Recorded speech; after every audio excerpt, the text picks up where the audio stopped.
Been a long time since I've seen you in chat. Welcome. I'm glad to see you're back. And yeah, it's been a year. Where have you been for the past year, Claire? I'd been wondering because I hadn't seen you.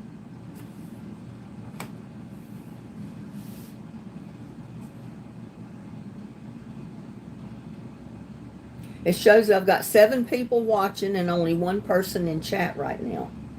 Got 2 thumbs up, though. That's pretty good. 8 people watching.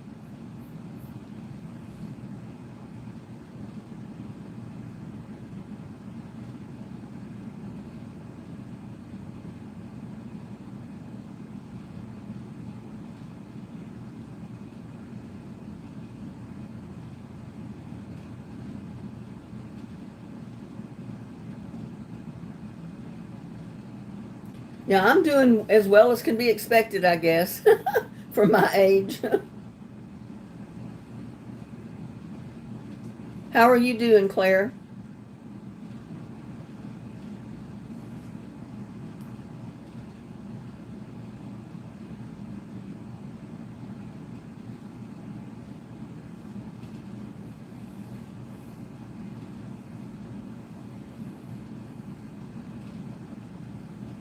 I guess maybe she didn't hear me.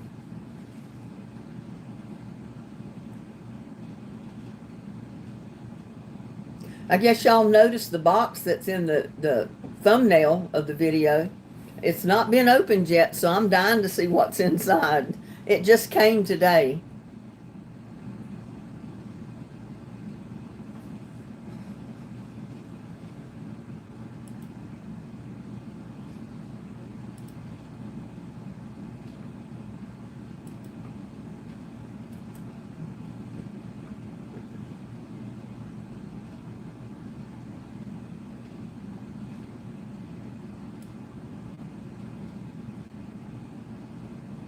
Claire said she's doing well. Well, that's good, Claire. Good to hear that.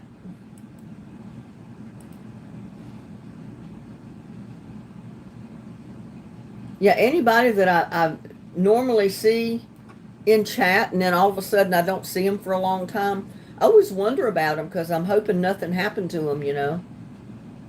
Like there was no sickness or anything going on that kept them from being here.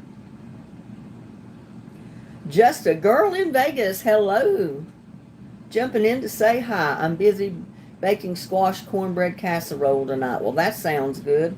I just got through doing my video for in the morning and it was my dinner, so I had to have time to eat it before I went live. So I do have my belly full of my dinner, but I'm not telling you what it is. You'll have to watch the video in the morning. How is everything in Vegas? Just a girl in Vegas?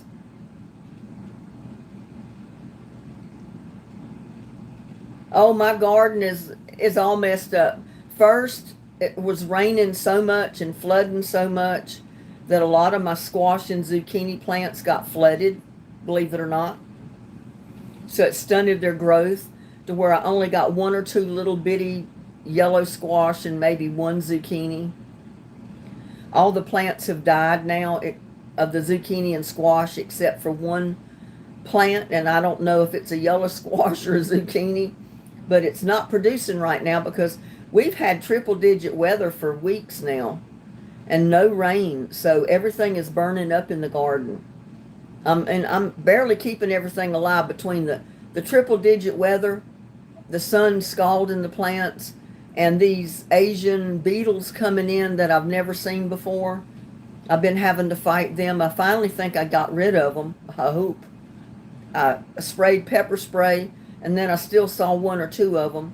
So I put out 7 dust, and I'll guarantee you that 7 dust got rid of them, or it's made them move somewhere else. But if they ate any of that 7 dust, I'm sure they died somewhere. But I didn't see a one out there today when I went looking through the garden this morning. Oh no, 110 in Vegas today. It's 98 degrees here right now. And it's what, 7:04 p.m. It was supposed to be like 102, something like that. The last time I checked, but they change it from time to time, so You can check today and it'll be one thing. You check tomorrow, they may have changed it to something else. But yeah, we've had triple digits or higher for the last 2 weeks or so. No rain whatsoever. The last time it did rain, it rained so much for so long, for so many days, it flooded most of Texas. I mean, I didn't get flooded here, but it flooded a lot of low-lying places. I've never met the ones that are directly behind me. It's a young couple, from what I can tell. No children yet, so they probably haven't been married too long. But all the rest of them have moved. The ones across the street moved. The ones that got the new house over here beside me moved. I think they must have been just renting, and maybe they rented it for a year. But this lady beside me she was pregnant with, I think, her second child, because they already had a toddler when they moved out. And I'm sure it's because they needed more yard. She wanted to buy my lot beside me here. And I told her, I said, my lots are not for sale. I bought my lot so nobody could put a house up right on top of me. I wanted a little bit of space, not just 5 feet between my house and the privacy fence.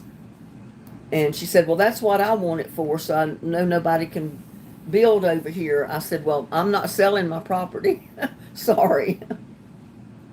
I said if I could afford to do it, I would have bought the lots behind me too. But, you can't afford to buy everything, so.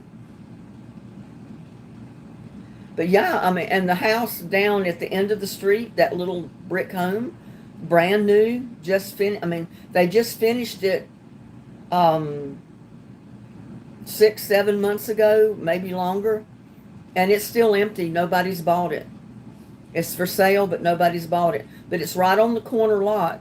It's only 50 foot wide and 105 foot deep. So by the time they take the road easement out and everything else, they basically have no yard. But I mean, the way it is, unless they put a fence up around the front yard, it's their yard to the street. The easement is theirs basically. But yeah, they have, and their backyard is like the side yard to the people that live behind them, beside them, down on the street as you turn the corner. So they don't have a very big backyard at all. But it's never been sold. I don't know why, but nobody's ever bought it. Like I said, I think it's because it's on the corner lot and the yard is not very big. But the people that rented the house across the street from me, they were under a year's lease, they told me. And they were wanting to buy it because they kept thinking it was a refurbished older home. And I said, no, that's a brand new house. I said, that house was only 1 year old when you moved in it and rented it. Because I said the owners that bought it, the young couple that bought it, had their little boy while they were living there the first year. And he was just a baby, but they had to move after being there a year for her husband's job. And they're not even in Texas. And so they rented the house out. Well, these people were claiming everything was going wrong in the house and wanting to get the price down and this, that, and the other. And finally they were told it wasn't for sale at that point. And when they moved out a month early without telling the homeowner. The homeowner didn't know they were gone till a month after the fact. And they moved, as far as I know, to an apartment complex over in Joshua, a new complex with new apartments. They have a swimming pool, a park area. They have a lot of amenities on the property. And she was showing me pictures of it one day. And she said they thought about moving over there because they couldn't find a house they wanted to buy. Except they were thinking about buying that one across the street. But then when her mom kept coming over here from Lake Whitney, she wanted my house because she wanted to live across the street from her daughter. And I said, well, I'm sorry, my place is not for sale. But yeah, they moved out a month before their lease was up. And the realtor did not even tell the homeowners that they moved out. And they found it out. They did repairs one thing or another. And then finally she said, well, I'm not dealing with any more renters. They put the house up for sale. So it's been up for sale for several months now. So I don't know if it's going to sell or not. I don't know what's going on with the one beside me, brand new. The people only lived there for a year. And like I said, they moved out because they were expecting their second child. And I think it's because they wanted a bigger yard. And they have no privacy because the lots are so close. And if someone built a house beside me here, on my lot, if I ever sold it, would be right on top of them and me too. But I told her, I said, well, as long as I live here, I'm not selling that lot because I bought it just to have my privacy. And she said, well, that's why we want it. It's to make sure nobody's going to build there beside us. I said, well, as long as I live here, you're not going to have to worry about that because I'm not going to let anybody build a house over there. Now, unless it was some of my family wanted to come in and build a small home beside me, I would love that. But other than that, no, it's not for sale. So they moved. And then the people right beside them that's next to the office, they moved. And they even moved the carport with them. And I figured, well, they took the carport down because they're going to move the house. Because it's a double wide manufacturing house. They can move it. But they've never moved the house. They've not put a for sale sign or for rent sign in the yard. The same with the new house next door. They've not put a for sale sign or for rent in the yard. So I don't know what's going on with it. But I know the one across the street is for sale. There is a sign in the front yard for sale with a phone number, so.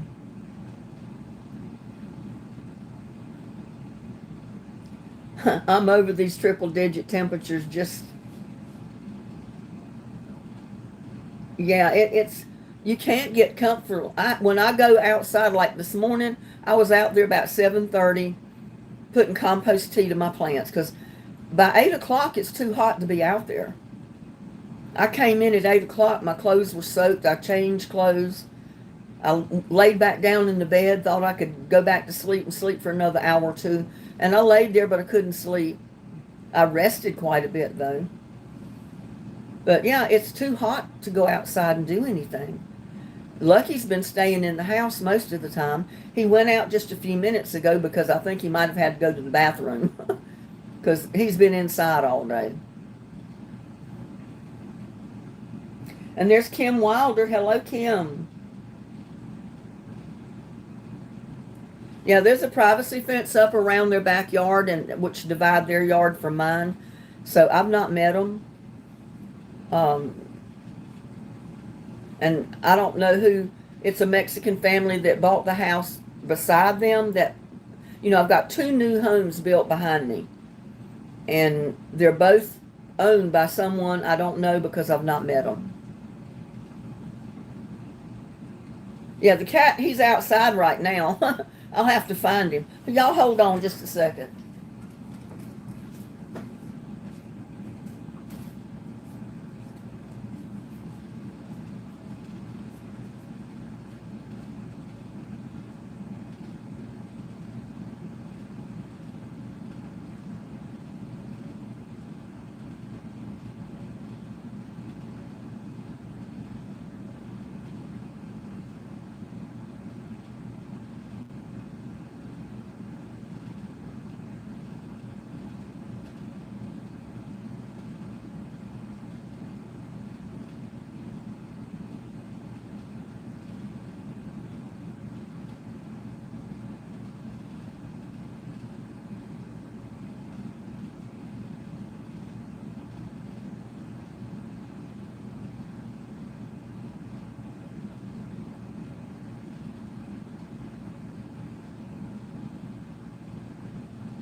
I was looking to see where Lucky might be. Usually he's not out the back door this time of day because the sun is shining on that table.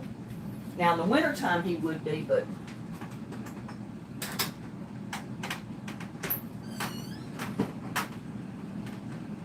Lucky, get it.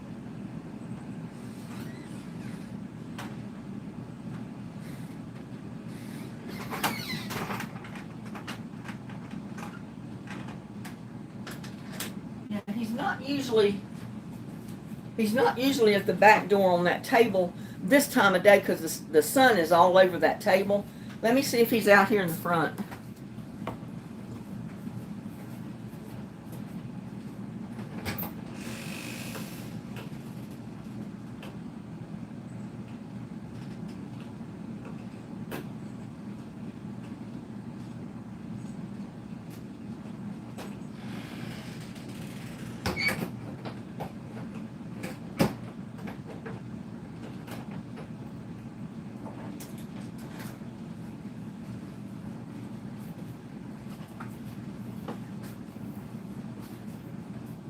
Well, I don't see him.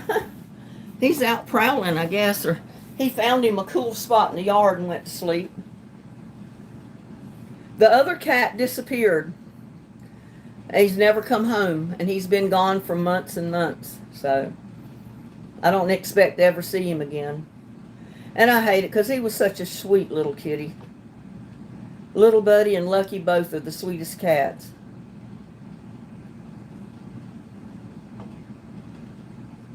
I know it's just miserable when it's so hot. I mean, this triple digit weather, my AC comes on at 1 o'clock in the afternoon and it doesn't turn off till about 9 or 10 o'clock.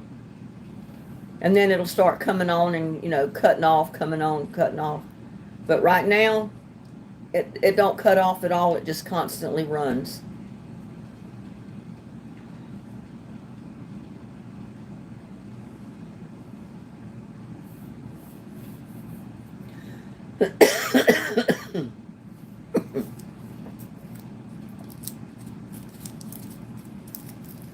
And I didn't have a mask on when I was out there this morning.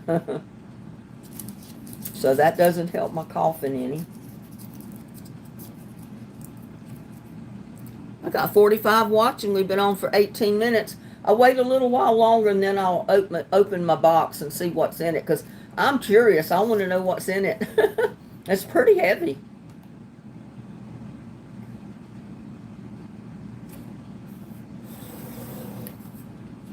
And I was going to tell you who sent it. This box is from Daryl Spraggins, Spraggins,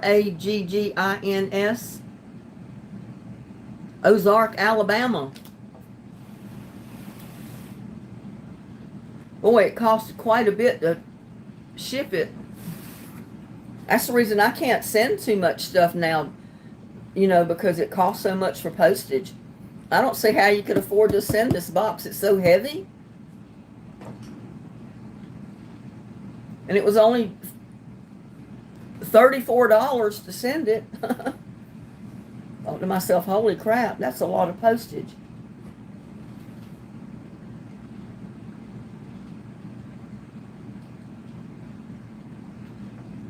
Yeah, it's a big box and it's pretty heavy.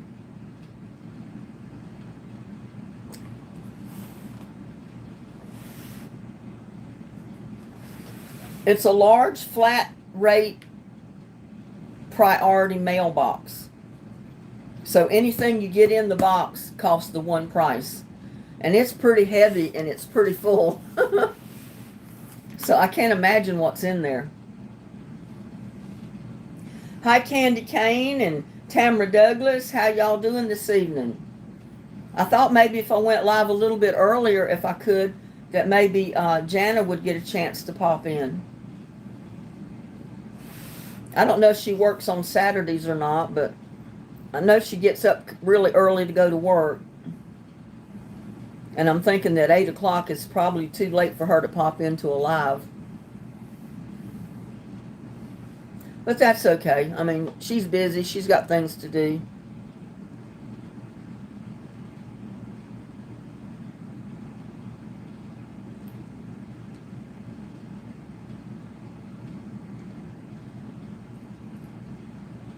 Yeah, I did my video, my cooking video this evening because I was cooking my dinner anyway.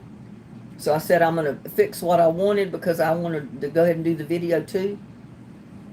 And I said it was already long enough that I didn't want to have the box in that video. So I was going to go live tonight and show everybody and see for myself what's in the box.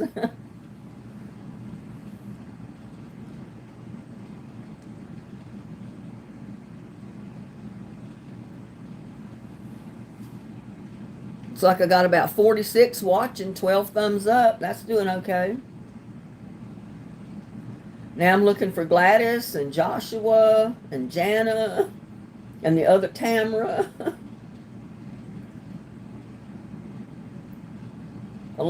Quite a few of my regulars are not in yet. There's Bloomin'. She says, Linda, I'm not feeling so good right now. I'll just be watching. I hope you get lots of goodies in that box.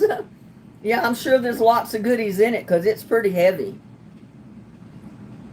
Thank you, Bloomin'. Love you too.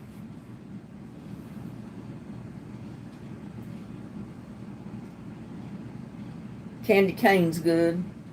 You don't have any triple digit weather your way, Candy?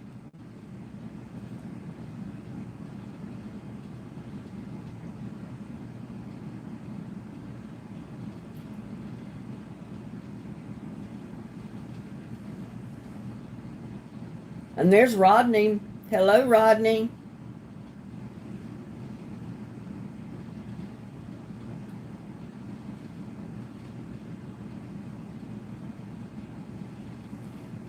How's Rodney doing this evening?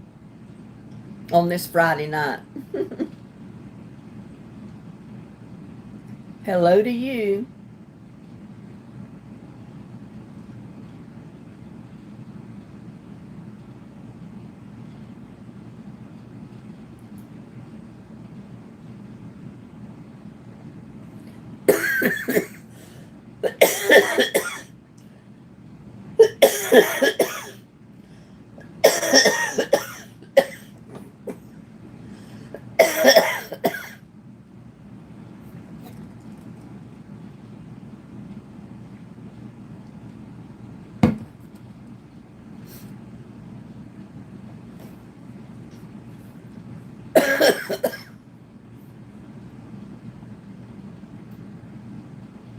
In just a little bit.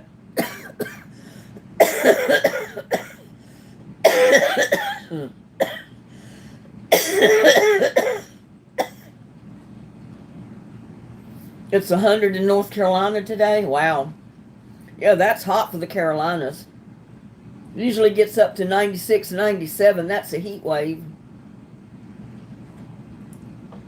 Yeah, I usually let people have about 30 minutes to get into the chat or to get into the live because it's such last minute. And then too, they may have had things that they're doing.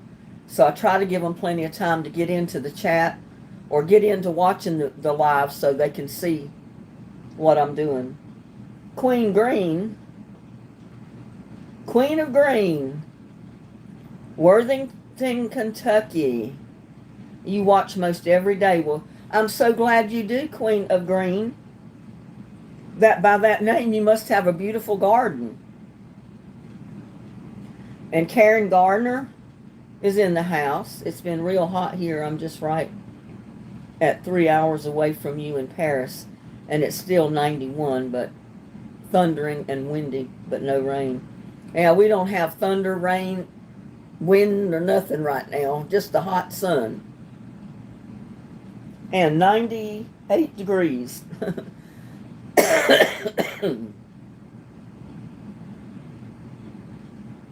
Kim Wilder said, was 100 then we had thunderstorms. Now it's 83.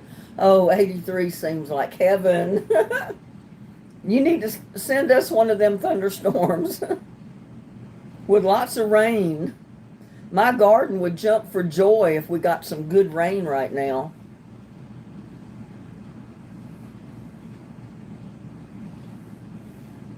And I've been really worrying about my strawberry plants. I don't have all of them out there that I had before that I planted. Some of them I've lost. And I don't know whether it's because of the heat or what. 71 where Rodney is. Well, that's a lot better than 98 degrees. I'll take 71.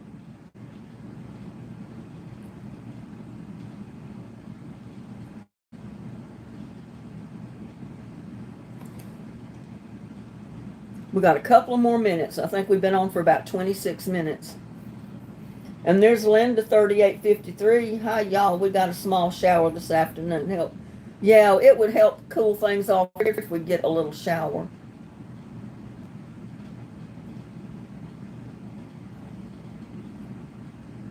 I think there's only like a 20% chance of rain one day this week. So, you know, with a 20% chance that one day we're not going to get nothing. Nothing at all. It just stormed, Rodney said. Oh, send me some of that rain. We have a lot of humidity.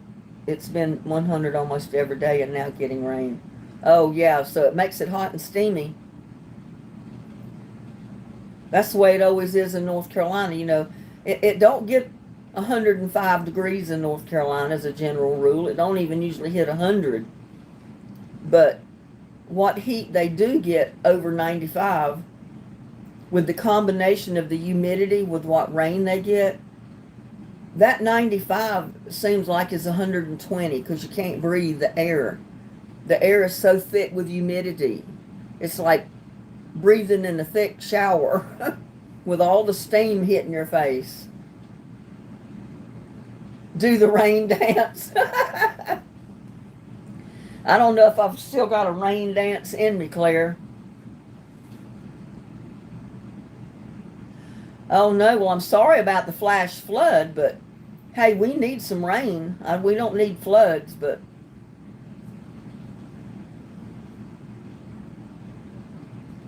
and there's Diana Gallarino. Happy Friday, Linda. It's been in the 80s, raining and humid in Buffalo, New York. Yeah, I don't remember it ever getting as hot in New York when we lived up there as it did in North Carolina or Texas, either one. Because we lived in an apartment building. We were on the 3rd floor, and we never had AC. We usually opened a window, and it kept the apartment plenty cool. I don't remember it ever being extremely hot.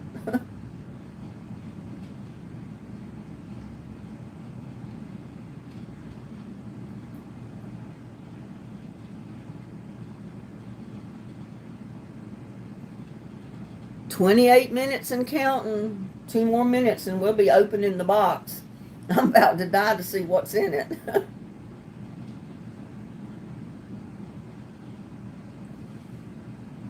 Yeah, I was wondering how many would be available to come in to chat tonight since it's Friday night. Fridays is usually when people, if they want to go out and do something, they're out doing it. They're not at home. No one except me. I'm home all the time. It don't matter if it's Friday, Saturday, Sunday. It doesn't matter. I'm here. The only time I go anywhere is to the grocery store to pick up groceries and come home.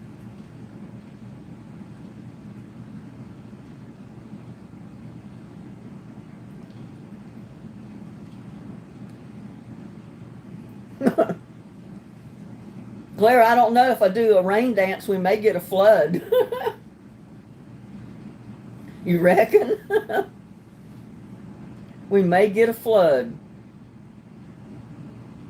And there's Donna Placetia. Good evening, Donna. How's Donna doing? I don't even know how to do a rain dance anymore.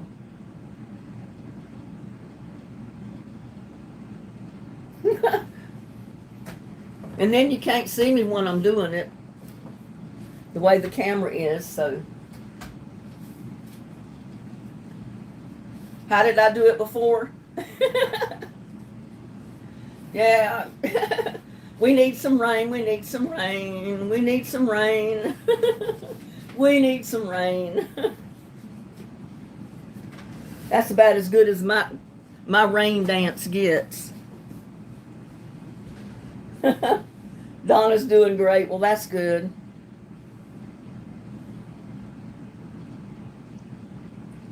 Queen of Green says we had a big thunderstorm this evening, lots of rain, thunder, and lightning. It's been hot here for days too. Yeah, I did a rain dance a long time ago. I was just fooling around just like I was fooling around just then. I wasn't really dancing. I was just wiggling a little bit.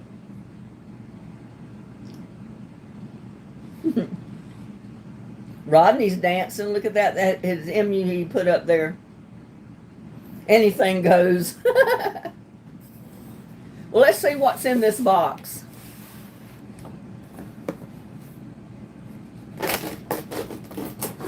I was hoping Daryl would be in the live. At least I hope he's watching.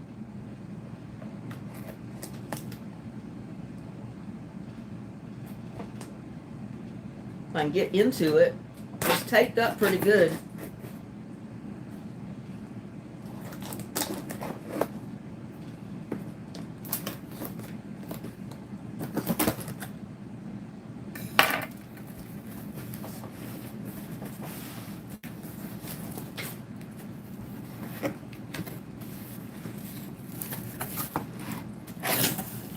I better move my little thermos before I knock it over.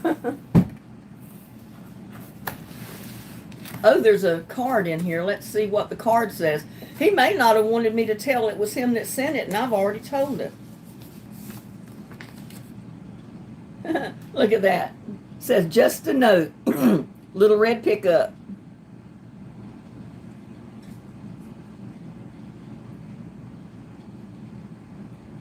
Linda, I really enjoy your videos. I always learn some new recipe that I will try. Please keep praying over your food. You are so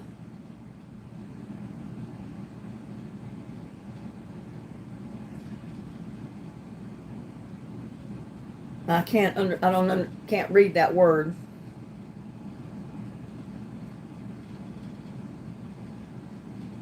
With your praying. You're so something with your praying. It has been hot. Has been closer, been lower Alabama, just like Texas. Lots of humidity. Sorry for the terrible handwriting. Arthritis takes its toll. Daryl Spraggins. Spraggins. Thank you. I'm sorry, but I couldn't make out the first couple of letters of this word, so I wasn't sure what it was. Something core with your praying. I don't know. Anyway, thank you. I love the little red pickup truck.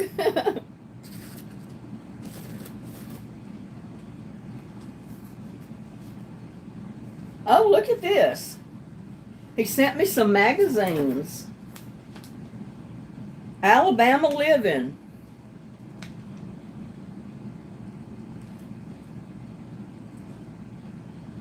Alabama's own Uncle Sam.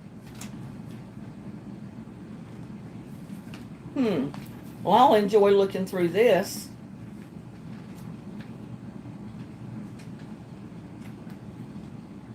And this is another one. It says Laughs and Lifts. Another magazine, Laughs and Lifts. I've never heard of one of these.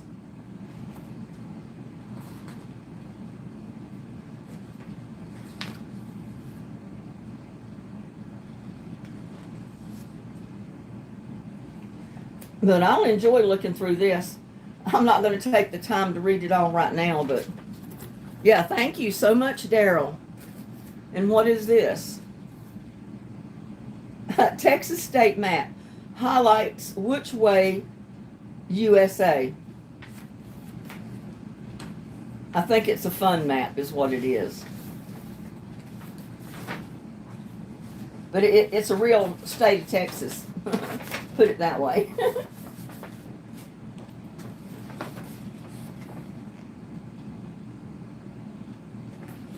It says facts about Texas. The capital population 22 1,859,968. Nickname, the Lone Star State. State motto, friendship. State song, Texas, our Texas. State flower, the bluebonnet. State bird, the mockingbird, which is a bluebird, which is beautiful. State tree is the pecan tree. And they have tons of pecan trees here in Granbury. They're all around through 77, and you go out to Walgreens, they have pecan trees around their parking lot. And when the pecans are dropping, you can go out there and pick up tons of pecans right there in the parking lot of Walgreens. And then Pecan Plantation, that place, that whole subdivision is crammed full of pecan trees. There's pecan orchards over there. Texas history, Texas geography.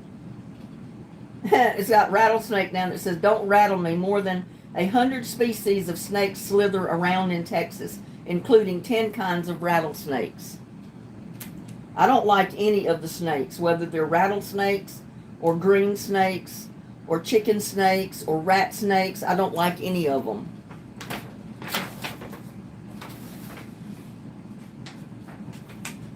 But thank you. It's got the Alamo, pictures of the Alamo up here. It's got longhorns right there. Cactus.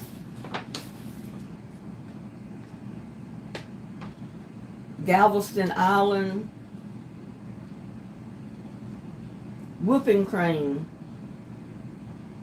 Arkansas National Wildlife Refuge is a bird watcher's paradise. Arkansas is home to nearly 400 species of birds. And we have like a nature walk trail on the other side of town that bird watchers love to go out on. Oh my goodness. Everything in here now is all wrapped individually.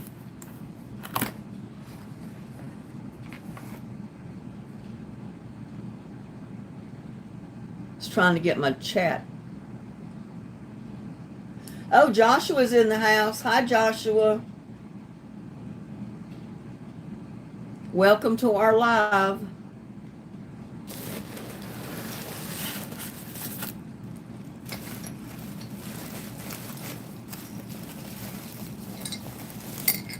I hear something moving. Oh no. It got broke.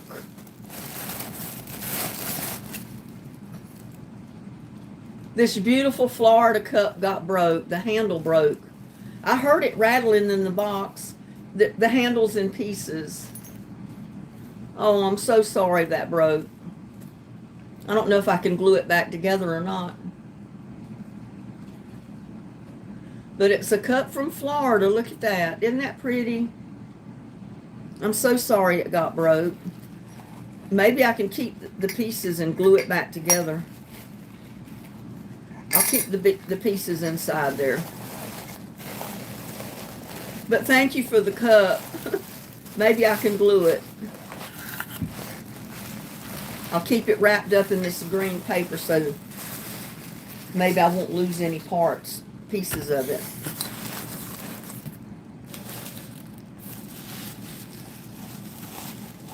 This is a little one.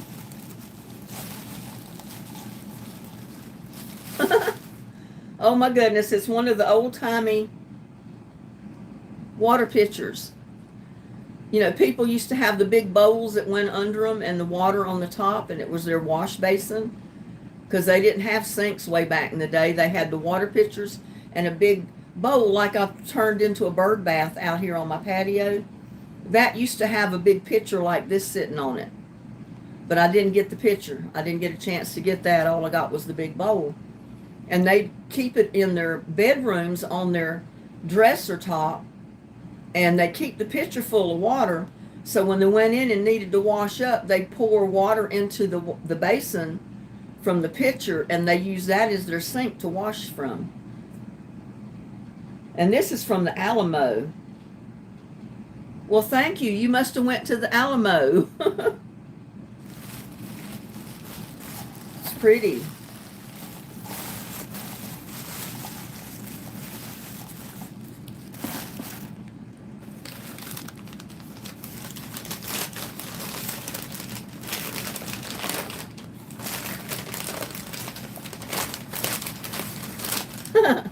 I got a cowboy. A little cowboy. Look at that. Cowboy hat, boots, rope in his hand.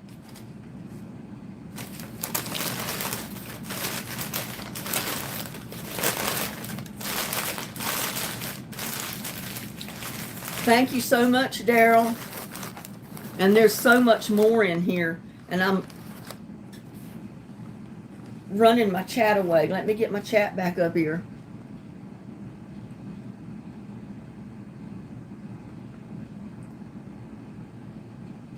Where'd it go?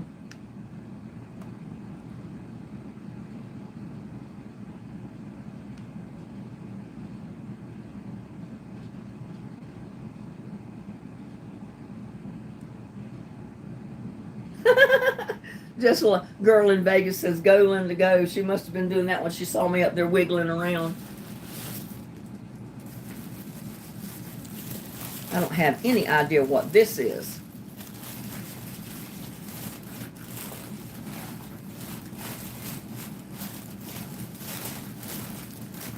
I wish Daryl was in the chat.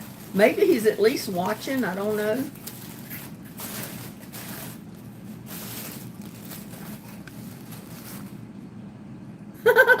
Don't mess with Texas is what the glass says. Don't mess with Texas.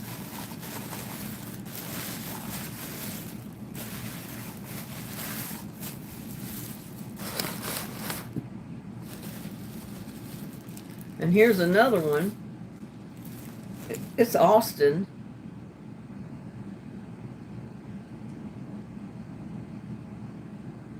I know those are like shot glasses or something, but I don't drink alcohol. But they're pretty. It's got the Alamo and all kind of pictures of the Alamo around in it.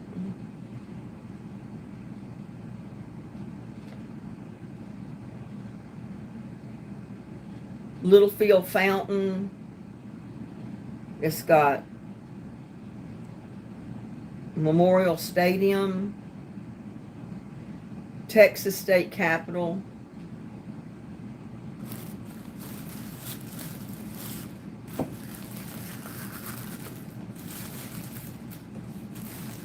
And I got to wrap them back up some because I don't want to break them.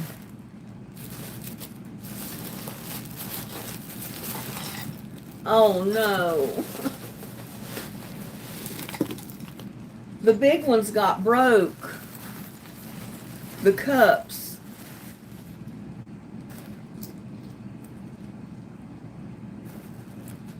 There's the handle in three or four pieces, and there's pieces down in here. Oh, look.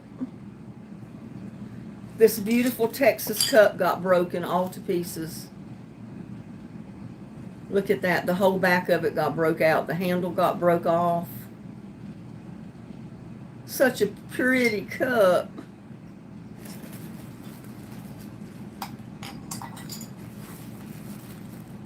That's what I heard rattling in the box.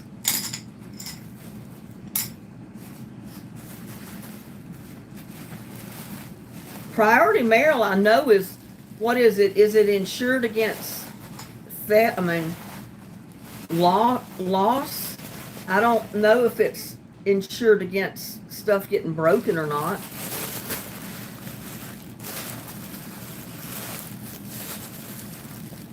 But it sure got broken. Those, the two of the pretty cups, the ceramic cups are broke. Busted up. Let's see what this is.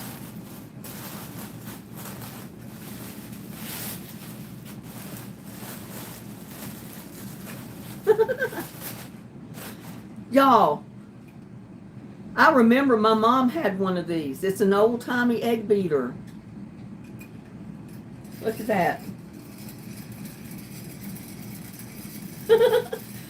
First time I've seen one of these in, oh my God, 50, 60 years. An old-timey egg beater. Where in the world did you ever come across this, Daryl?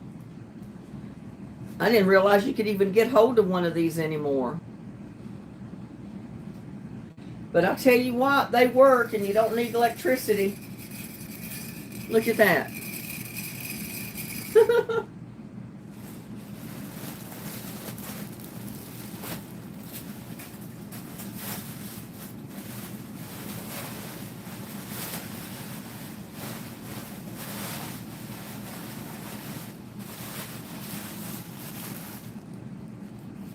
Don't know where to put them. I've got a box full here. And there's the best of the best from Texas. Selected recipes from Texas favorite cookbooks. Whew, I may enjoy this one. It's got all kind of, yeah, it's got a lot of Mexican stuff in it. Mexican mini meatloaves, Mexican good stuff, skillet supper. I've probably cooked a lot of these already, but not from this book. Jambalaya, Fiery Tex-Mex rice, Spanish rice. I cook a lot of Spanish rice because I grew up eating it. Since my grandparents were Italian, I guess they fixed something like a Mexican Spanish rice. Only, I guess that's what we called it, Spanish rice. But it's all similar. Hot chili beans, peppy potatoes, Mexican hash browns, French fried onion rings, baked squash, squash casserole.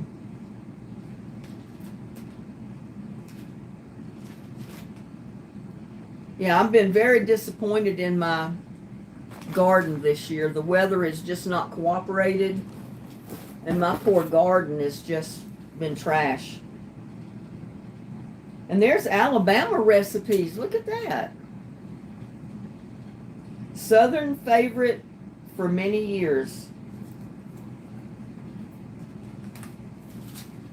Oh, and you open it like this. Pure peach jam, creamy corn pudding, chocolate chip oatmeal cookies, holiday fruit garnish, orange filling, coconut frosting, curried turkey with rice. They have the ambrosia recipe.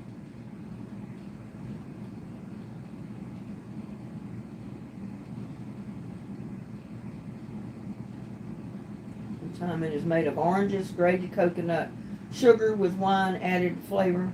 Only the best oranges, coconut orange sections free of peel. And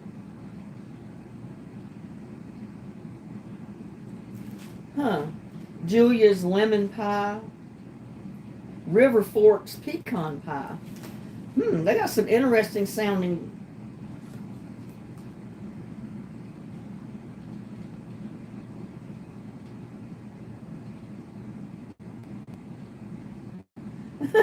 I got a note that says, please do not put sugar in cornbread. Catherine Tucker, Wyndham, the one who is the author of this book. And I think I always put sugar in my cornbread. A little bit, not much. That was September 19th, 2009. She wrote that in the first page of the book.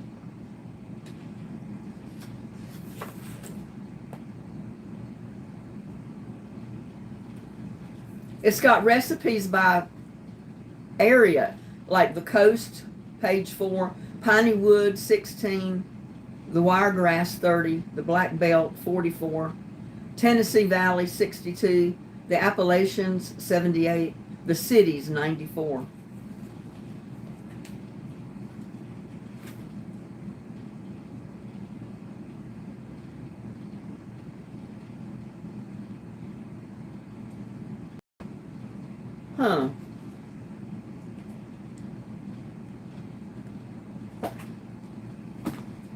And there's still another book in here. See what this one is.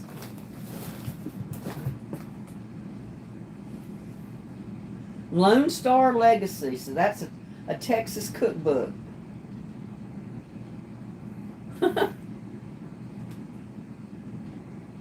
Screwdriver punch. Let's see what goes in that. 1 can of mandarin oranges, 1 cup of vodka, 1 can 6-ounce frozen orange juice thawed, 1 bottle of orange carbonated beverage chilled, 1 bottle Rhine wine chilled, ice cubes or ice ring, lemon slices, and fresh mint. Yeah. I can see why they call it the screwdriver punch. Mexico wallet. 1 quart tequila, 1 bottle champagne, 4 bottles Saturn, 2 quarts fresh fruit cubes or balls, sugar to taste. Yule Glog. It says 1 orange, 1 lemon, 1 quart water, 1 3/4 cup sugar, 8 whole cloves, 2 teaspoons of cinnamon, half gallon of red wine, a half quart brandy, a half cup of raisins, and a half cup peeled almonds. Sounds like those are some things that'll put you on your butt. Cold avocado soup. Now, I fixed cucumber soup before. I've never heard of an avocado soup, so this is interesting. Carrot cream soup.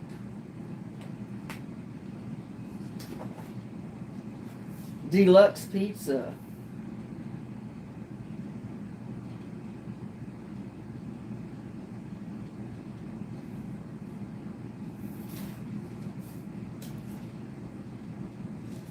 Chinese pickled beets.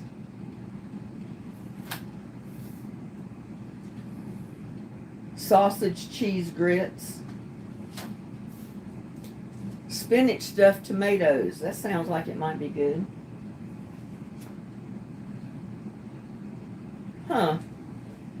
Got a lot of good sounding recipes in here, Daryl. Caramel popcorn, spice nuts, popcorn balls. They got a microwave section.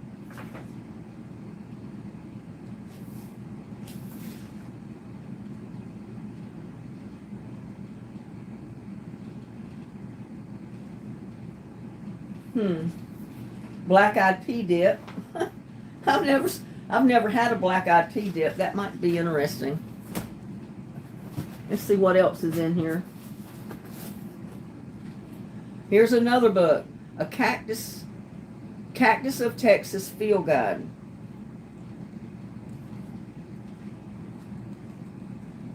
Oh, it's got all the different types of cactus and the names for them, and tells all about it. Cobb beehive cactus. Oh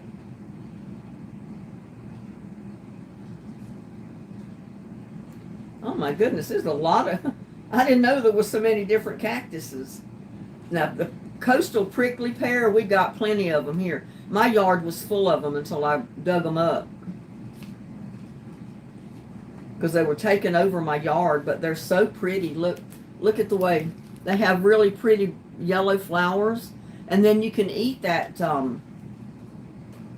that pod that's left after the flower falls off, if you know how to get all the stickers off of it to be safe. I've never tried to eat one. And then I've got pecans, praline pecans. Thank you.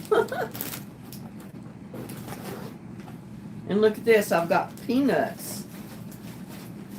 Fresh roasted Old South peanuts from the peanut capital of the world, Dothan, Alabama. How sweet is that? Thank you, Daryl. And I think that's everything.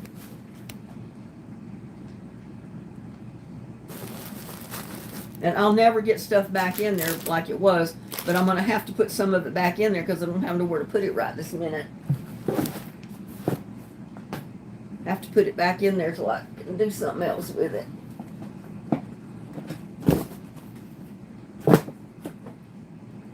But thank you, Daryl. I love the egg beater.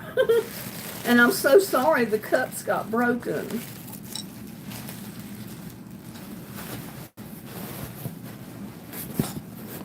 But I just moved the box slightly, and I heard something rattling in it.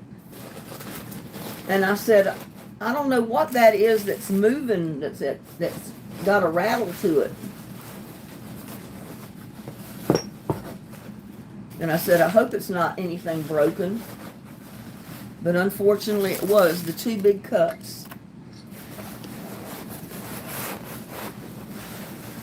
So sorry about that.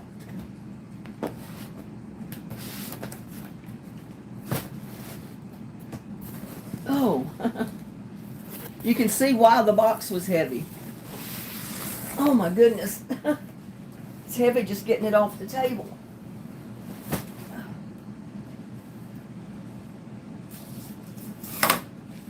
Yeah, that's one reason I'm so weary about sending stuff through the mail, because of it getting broken. And then when I do, I overpack it. I think half of the box is packaging because I don't want it to get broke. But I appreciate it, Daryl. Even though those beautiful cups got broke, I do appreciate it. I thank you very much for it all. You didn't have to send all that, but I appreciate it. I love it when people send me gifts. See what's being said in the chat down here.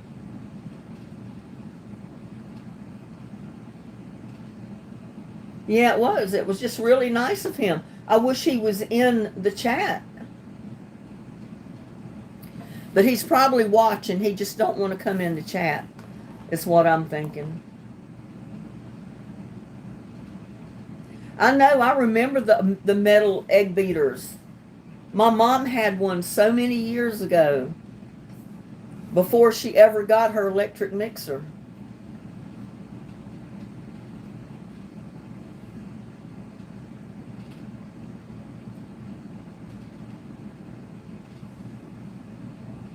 I remember the metal ice trays with pull handle.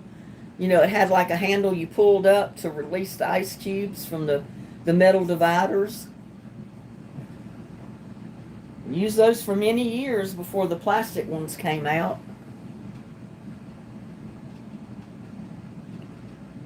Chigger Digger says, hi Linda, what's your next recipe? Well, the one I'm going to post in the morning is what I ate for dinner tonight, but I'm not going to tell you what it is. You'll have to watch the video tomorrow. And I don't have it even uploaded to the computer yet. So I got to work on that after I get off of this live that I'm on. I still got to do get my video together and get it uploaded to YouTube so I can post it in the morning.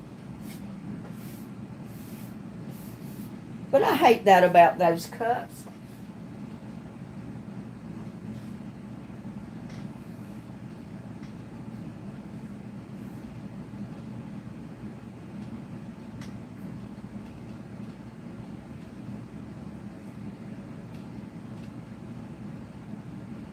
I'm going to have to remember to sweep the floor here because I'm picking up shivers of porcelain that broke off those cups. And sometimes I walk around the kitchen barefooted. I got my flip-flops on right now, so I'm going to have to sweep the floor, vacuum in here before I walk around barefooted again. So I don't get any of that in my foot, the bottom of my feet. Where in North Carolina did your grandma live? In Atkinson, North Carolina. That's my hometown. That's also my dad's hometown, and my grandparents owned a big farm just outside of town.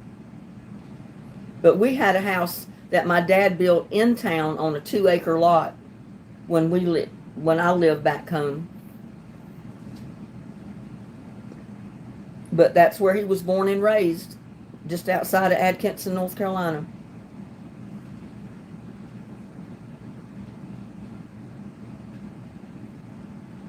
Claire said, we'll have a great evening chat tomorrow. Maybe, I don't know. Maybe I'll go live tomorrow. I have a framed piece of chicken wire that I hang and display quite a few of those old kitchen gadgets on. Really? That's neat. I don't have anywhere in my kitchen to display them. I mean, I've got the rack where I hang my utensils I use. I'd have to put some other kind of hook up there to hang my egg beater, as I call it. I think that's what everybody called them back in the day, was an egg beater.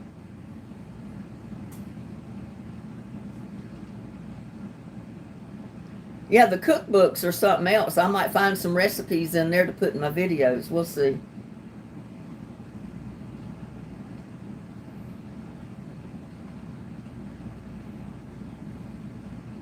Yeah, every once in a while somebody will post on Facebook one of those metal ice trays, and they ask, does anybody remember using one of these? And I always say, yes, I had one growing up. I remember very well the metal ice trays. Is that in central North? No, it's right on the East Coast. If you'll look for Wilmington, Southport area, Wrightsville Beach, Carolina Beach, it's in that area. It's about 20 miles inland from Wilmington, the port city that's right on the coast of North Carolina. So we could go to the beaches anytime we wanted to. I mean, it wasn't that far. It took us 20-30 minutes to get to Carolina Beach, Wrightsville Beach. And I actually lived on Oak Island, North Carolina, before we came to Texas. So I lived out in the ocean. I was 2 blocks from the beach where our house was. And it was about an hour drive from Oak Island to Atkinson, where my parents were. And I had to go by Wilmington, basically, and then go toward Atkinson. Yeah, I had to come up the coast toward Wilmington and then take a turn, basically right there where the USS North Carolina battleship is stationed, because you can see it from the highway as you go by, and then leave there and go straight into Atkinson from Wilmington. I have a mountain accent. Nope, it's purely Southern. It might have a little bit of New York Yankee accent mixed up in all of it, because I lived up there for a few years when I was small. And I sounded like a total Yankee when I lived there.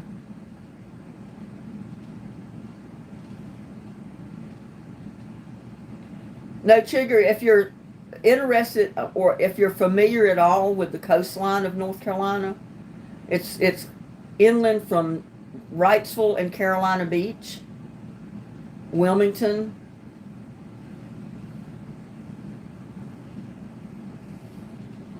If you look on the map and just go to the East Coast and find Wilmington, find Carolina Beach, Wrightsville Beach, you'll find Atkinson inland somewhere from there.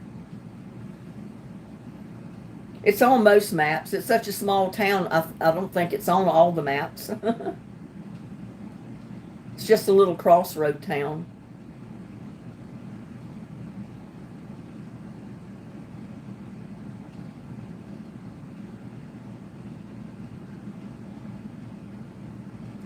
Yeah, I love the gifts, Daryl.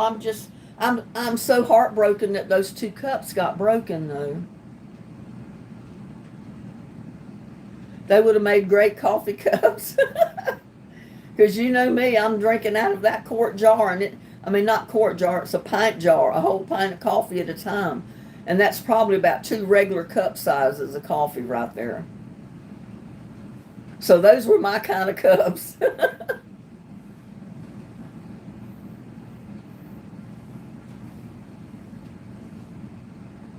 Got 64 watching. 34 thumbs up. That's doing good. Is Joshua still in the house? I haven't seen Gladys yet, or Jana.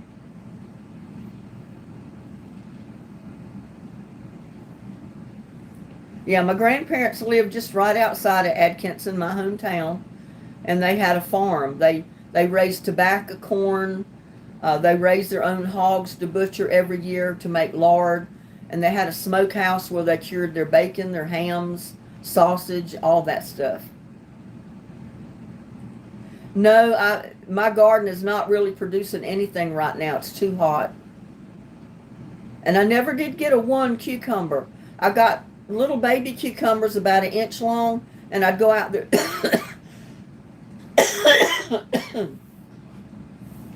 I'd go out there like the next day, and the little cucumber was gone. It just disappeared. And usually, if it dries up, you see it because it's still on the it's still on the vine. But they just disappeared. And I said, well, evidently those Asian or Japanese beetles eat little baby cucumbers too. The little, baby ones that come on. So I haven't got a cucumber one. I thought I was going to end up with a cucumber by now. But the little baby cucumbers were devoured by something. And I didn't see any bugs on the cucumber vines. I didn't see any of those beetles over there. So, but they could have got over there one night, ate them, and then left and went back to the eggplants. Because it seemed like they loved the eggplants and the pepper plants more than anything. There's Pat Watson. Yeah, it'll have to be a couple of weeks to get over these triple-digit temperatures. And when everything starts cooling off a little bit, the garden will come back to life. If they don't die before then. With this water shortage, with the water restrictions we have. Yeah, I don't pull my tomato plants or my pepper plants out. I leave them. And I'm going to leave my eggplant too because they haven't been there long enough to produce eggplants. I've got one eggplant that's got blooms on it. But it's been so hot, I don't know if it's going to produce anything or not. But when the weather cools off just a tiny bit, these triple digits break. The tomatoes, the peppers, the eggplant, and hopefully the cucumbers will start giving me some produce.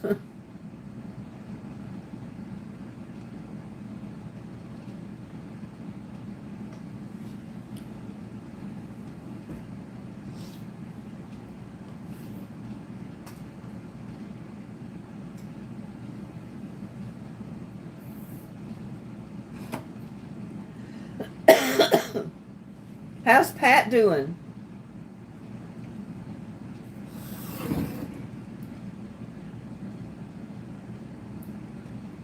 I have to keep something by to keep my throat wet so I don't cough constantly.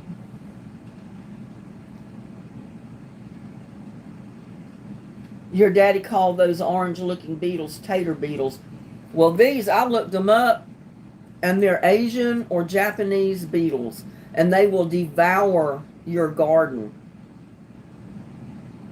And they lay hundreds and hundreds of eggs on a leaf. I went out there one day just before I sprayed them, and there was probably 1,000 little tiny baby beetles where they had, I guess, got out of the egg, and they looked like large pepper flakes. They were so small. And I said, oh no, I got to get rid of these things. I'm not letting them all hatch eggs like that. I said, they will take over my whole yard. But I went out there today and looked.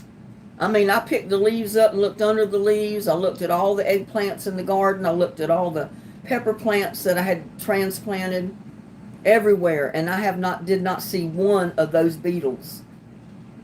So between the pepper spray and the 7 dust, they're gone for now. I'm hoping they're gone for good. This is the first year I've seen those. I've never seen those in my garden before.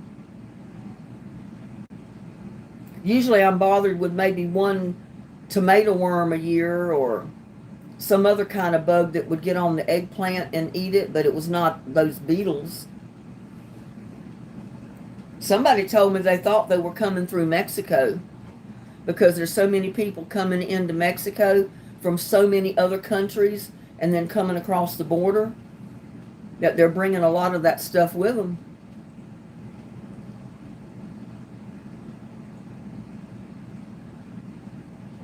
It's right in the live chat, Rodney. Chigger Digger said, I planted marigolds this year and the slugs, oh no, the slugs ate them. I've got a lot of snails in my yard. Oh my God, they just breed in my yard. They love my plant boxes. They love my totes. They love my buckets.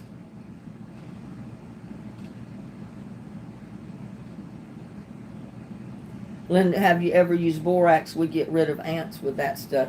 No, I've been using, I can't remember the name of the spray, and it's out in the shed. It's a household spray that you can spray in your house, outside your house, and you will not see another ant for months after you spray that.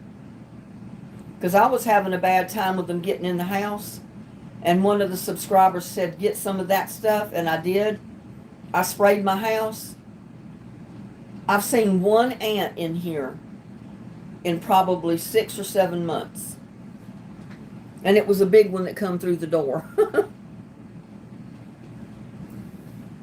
And I sprayed part of the outside with them and they were gone. I need to spray right now, but I was waiting for the rain to stop, and then the rain stopped and it got so hot I didn't want to get out there and spray. But yeah, I need to get out there and spray the yard with that, and that'll keep them out of the whole yard too. Not only the ants, but any other creepy crawlers you don't want. You're not seeing Chigger Digger? Huh. How many other people don't see Chigger Digger? There's 4 Traveler. I don't know. It's out in the shed, and I don't remember the name of it. I'll try to remember maybe and go out there tomorrow and look, write the name down, and the next time I go live or something, I'll tell you. But there's basically no smell to it either. And I'm really allergic to insecticide. I can't breathe it because it can cause bronchitis with me. But that didn't bother me. You don't smell it. And I didn't have any reaction when I was spraying it. So that's the kind I'm going to get from now on. I just wish I could remember the name of it. And this Frida,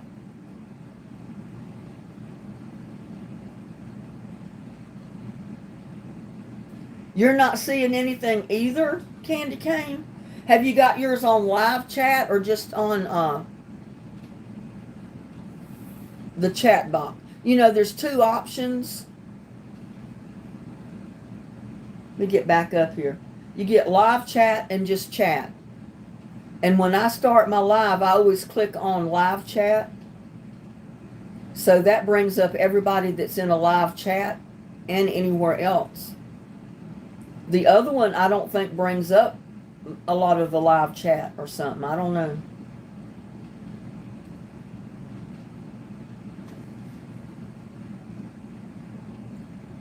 But yeah, I've seen Chigger Digger come in with a lot of comments.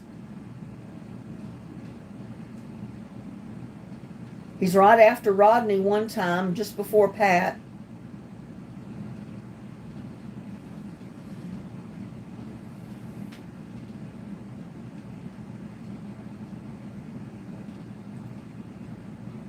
I can't believe you're not seeing all of the chat. Like I said, you might not have your settings set on live chat. Look at the top of your chat box. And see if it says live chat or does it say just chat.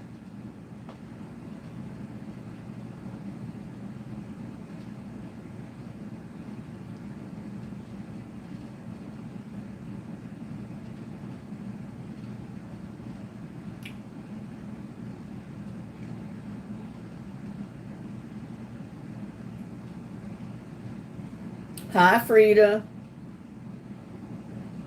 How are you doing? How's the weather your way?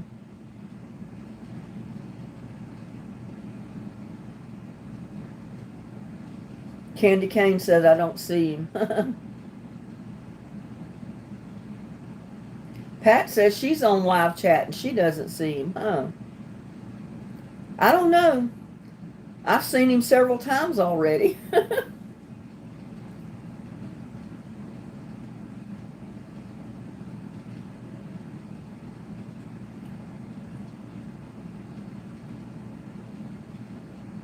They all say they're on live chat, but they don't see him, huh? Chigger Digger's not there, huh?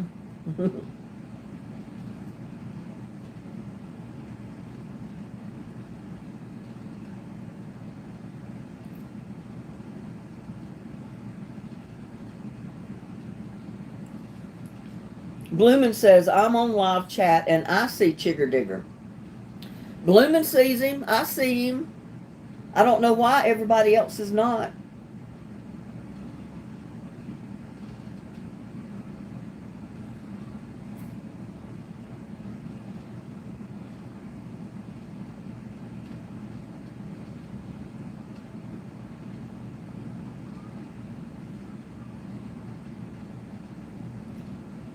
Rodney says, well, gotta run. Good night, all. Well, good night, Rodney. Glad you stopped by.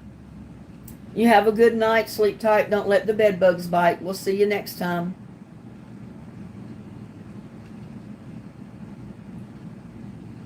See how long I've been on here. Been on an hour and 17 minutes.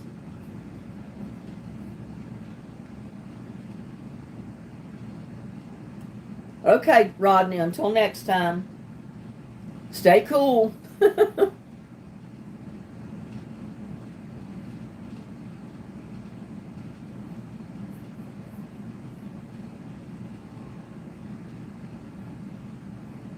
Yep, the night is young.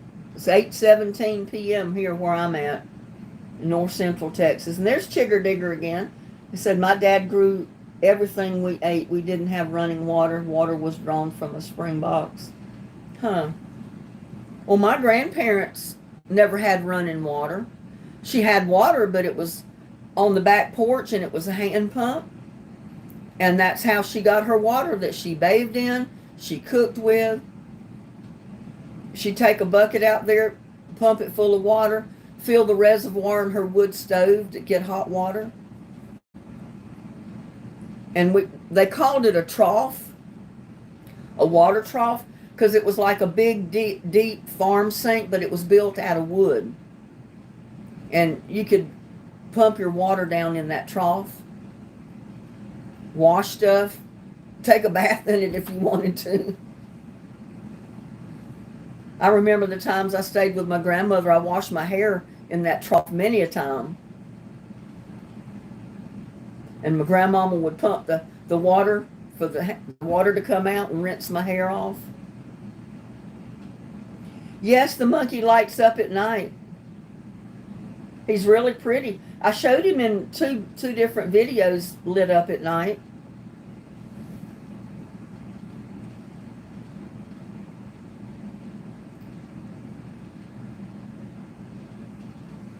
I know I showed him, especially when I did the video where I put up the light on the pole at the tree beside where he was.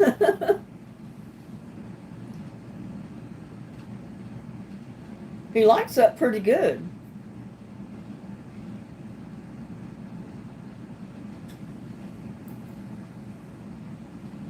It's not dark enough out there yet for the lights to come on.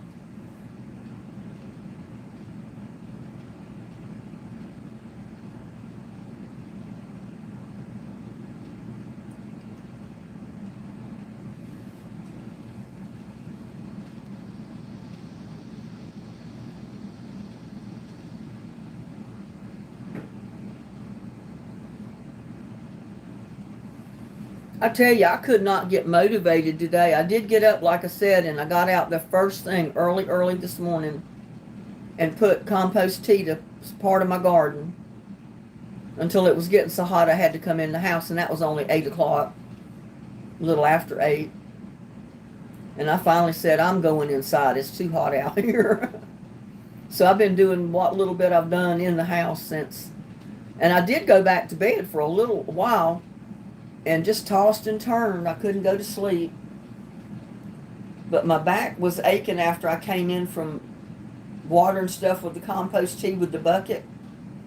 So I come back in and I decided to lay down, even if I didn't go to sleep, just to rest my spine, because it always helps. Yeah, I still get on Facebook.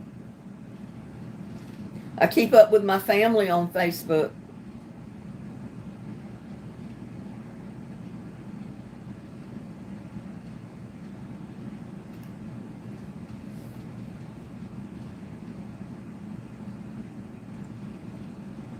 And I kept my followers down on Facebook so I didn't get overwhelmed with posts, so I could keep up with my family. But unfortunately, by doing that, I knocked myself out of getting monetized on Facebook because they tell me I don't have enough followers. I've got to get more followers before I can be monetized. I can go live, but I don't make anything off of it. And TikTok is the same way. They keep telling me I don't have enough followers on TikTok to get monetized. But I don't know how many you got to have.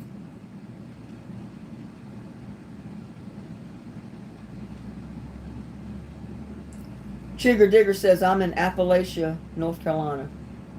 Still know the old ways. Yeah.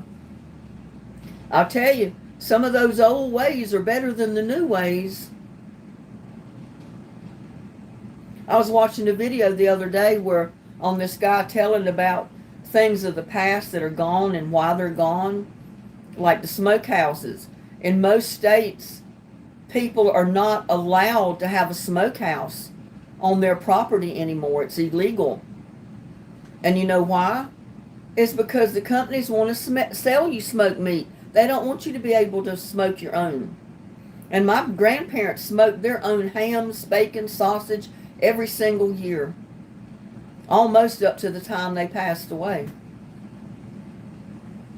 So I don't know what the laws in North Carolina are about that now, but I know my grandparents always did it. And I'll tell you what, that was some good ham, some good bacon, and really good sausage. I don't remember, Bloomin'. I don't remember how many followers I have on TikTok and Facebook, but they keep telling me I don't have enough. They'll notify me when I'm eligible. So I'm just waiting to see if they ever notify me.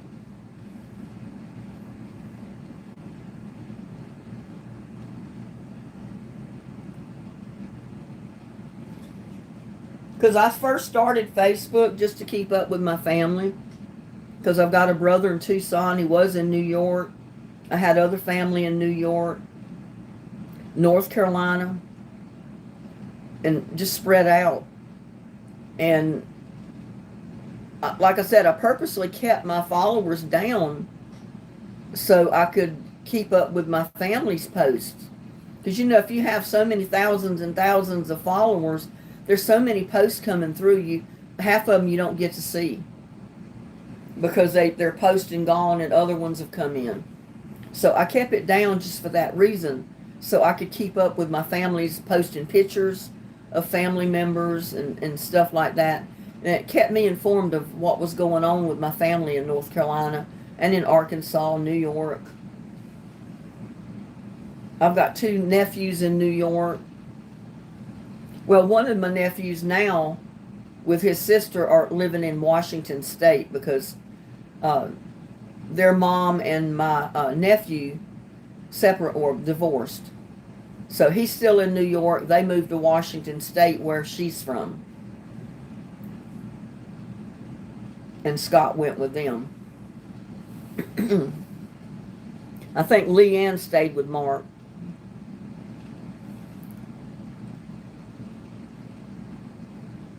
And I don't see much of their post anymore. Used to, they were posting almost every day, but they quit posting for some reason. Emily, the mom in Washington, she still posts, and you know, I keep up with some of her posts, and Scott does too. And there's Caleb. Hello, Caleb. Thank you for that compliment. I'm doing good.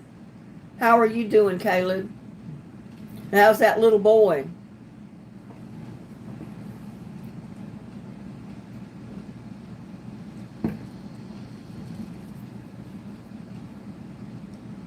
Caleb's a new daddy.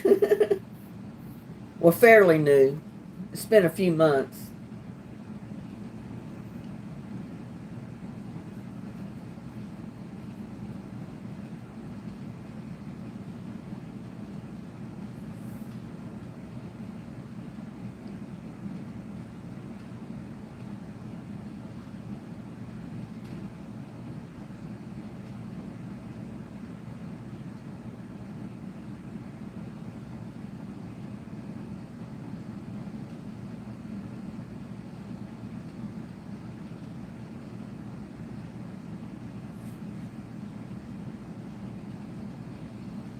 Okay, I'll check it out, Bloomin'. I can't check now because I'm on my chat on the laptop and I'm on the camera on my phone, so I can't check either one of those right now.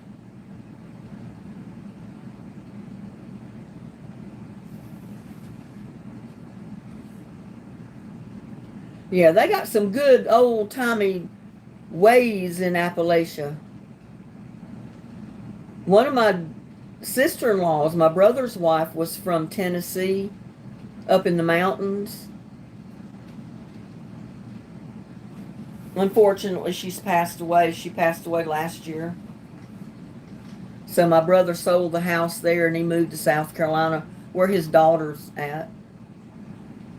I think he said he was within 5 miles of where she lives, where he ended up buying a house.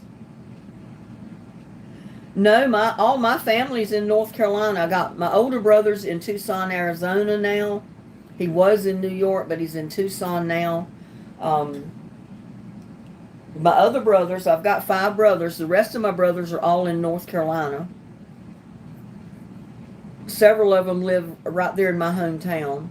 And like I said, one brother moved to South Carolina where his daughter lives. So he lives within 5 miles of her. But for the most part, what family I've got left, there's a few of them still in New York, my nephews and their families. And then I've got still my brothers, their wives, their kids. I've got an aunt, Gladys, that's still alive. And she's in her 90s now. They're all in North Carolina. So the only family I have in Texas is my daughter who lives up in Vista Ranch and my son that lives down south in Hillsboro. So they're both at least an hour away from me. My daughter's an hour. My son's about an hour and a half drive from me. Tamara Douglas says, I made scratch tomato sauce with fresh homegrown tomatoes. Oh, I know. You can tell a difference when you make fresh grown tomato sauce. Pasta sauce, tomato sauce, any spaghetti sauce, tomato soup, salsa, any of that stuff. You can tell a big difference. No, they're in opposite directions. My daughter is like up toward Fort Worth on the west side. My son is south of me. So he's further away from Fort Worth than I am. So he's in the opposite direction. So it'd take him about 2.5 hours to get from my daughter's house from where he lives.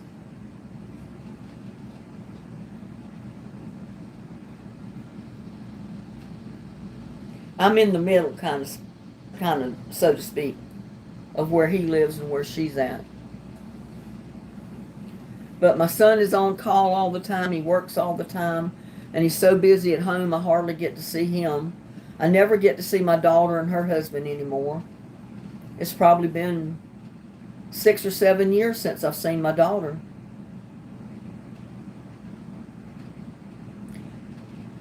My daughter's only about 10 minutes from you, For Traveler. You live close to Vista Ranch? You go through Saginaw to get to Vista Ranch from Fort Worth.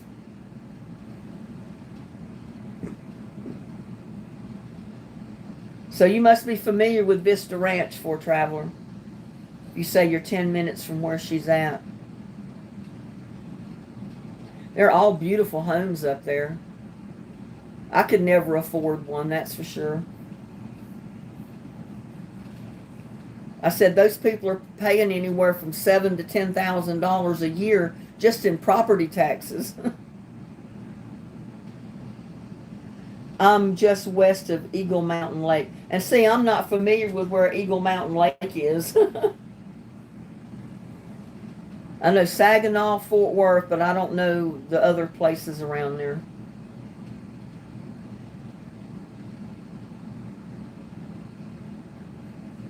It's a long story. It's like almost, it seemed like she's gotten too good for her mama.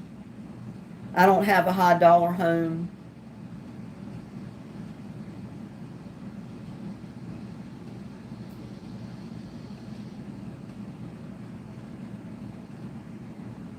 I'm, s- the lake is west of Saginaw and east of Azle. Oh, okay.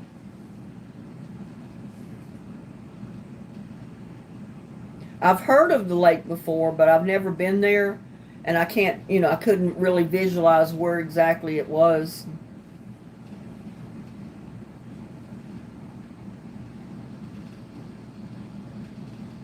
Yeah, and I lived for my kids. When they were growing up, everything was for my kids. And I always thought we were so close, and then when she got married and the second time and moved away. Now, I love my son-in-law, Rick, to death. I mean, he's the sweetest guy.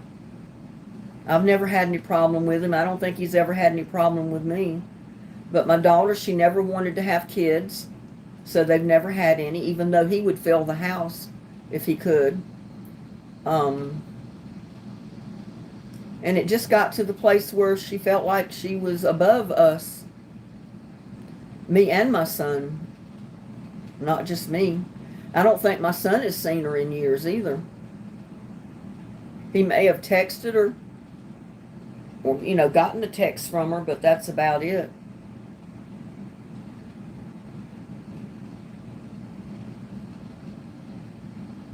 Yeah, and it's sad because, they're the only family I have here. And I try to go to my son's like on holidays, his birthdays, times like that.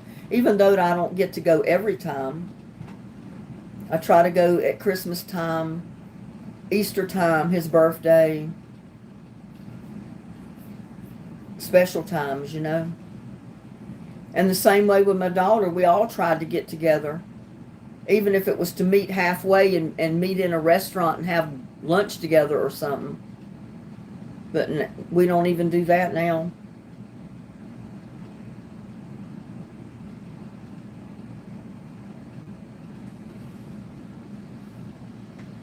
Yeah, I never thought that my own kids would be estranged from me. I always thought they'd be there. Always be close. I'd always have a good relationship with them, and it's not happening. I mean, I have a decent relationship with my son. I do get to see him. He doesn't come here anymore, which I hate, but I do go to see him. He tells me I can come there anytime I want, as long as he's there.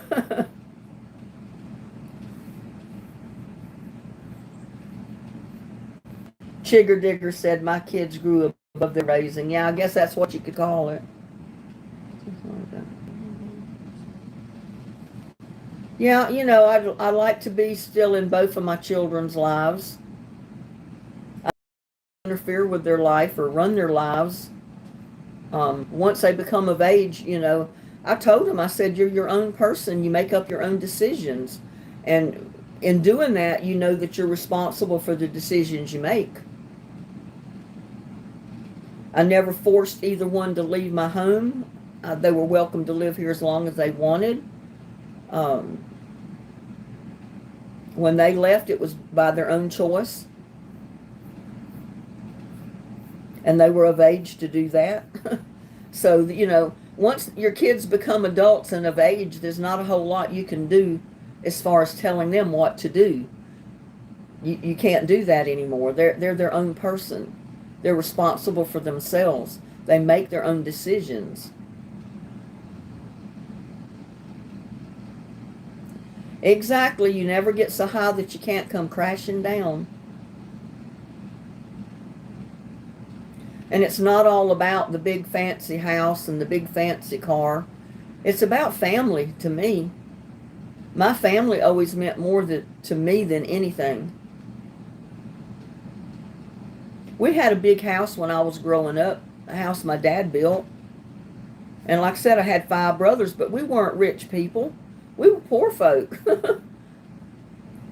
My dad was in the Navy for almost 13 years.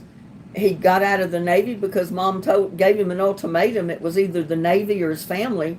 So he decided he was going to get out of the Navy and stay home and help her with all the kids. Of course, my two younger brothers weren't born at that point, but she still had four children to deal with, three boys and me. After he got out of the Navy and we moved back to North Carolina and he built that house, then my mom had my two younger brothers. And he came from a family of 9 children. I think one passed when it was born. And they were always close. They got together on Christmas. I remember we'd get together around my grandma's piano and she'd play piano and we'd sing Christmas songs. It was a lot of fun. One of my aunts played guitar, one played accordion, and my grandma played piano.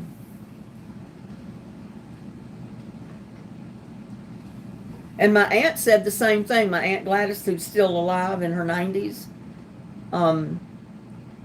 she said as big as their family was, they lived in a one-room house, a little small farmhouse. They didn't even have beds to sleep on. They had pallets on the floor because there was so many kids. I mean, you got 9 kids, where are they going to sleep? You don't, if you have a one-room house, you don't have much room to put, well, it would be 11 beds counting, well, 10 beds counting the parents. So she said it, and we never felt like we were poor. We never felt bad because we didn't have anything. We never thought anything of living in a one-room farmhouse. We were happy. We loved one another. We always had a good time. It was like camping out every night. I mean, she's told me stories about it, and, you know. Now, the last house, my grandparents' house, had several rooms. It had a kitchen, I think, can't remember, 2 or 3 bedrooms, and then a living room. But she never had AC or any of that until she was elderly. And I think they put in like AC maybe in her room or something. They did put in what they call a swamp cooler, where they buy big blocks of that hot ice, frozen, what do they call that, hot ice, that goes in the back of the swamp cooler, and then it has a fan that pulls the cool air from that cube of ice out into the room. I remember them having one of those. But I remember way back when, she was always cooking on a wood stove. She heated her water on a wood stove that had a reservoir in it. And she'd always fill that reservoir up with water. So she always had hot water when she needed it.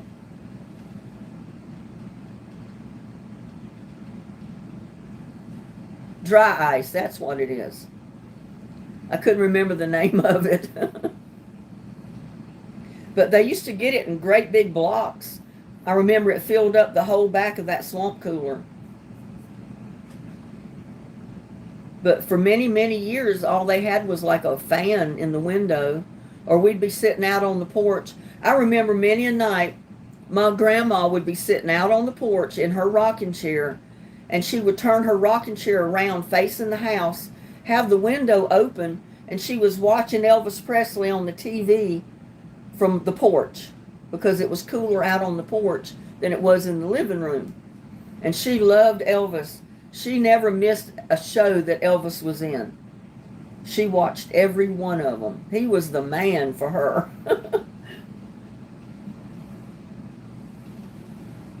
She loved Elvis Presley.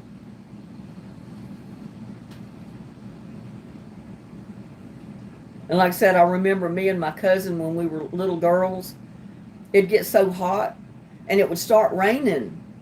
And there wouldn't be any thunder or lightning going on. It would just be a heavy shower falling, and it would cool things off. And my grandma would say, "You and Diane, get out there and strip down to your panties and get out there and have fun in the rain." And we would. We'd pull our blouse off or shorts off, and we were running around in the rain in our underwear. But it felt so good. That was just as good as going to the river and going swimming to us.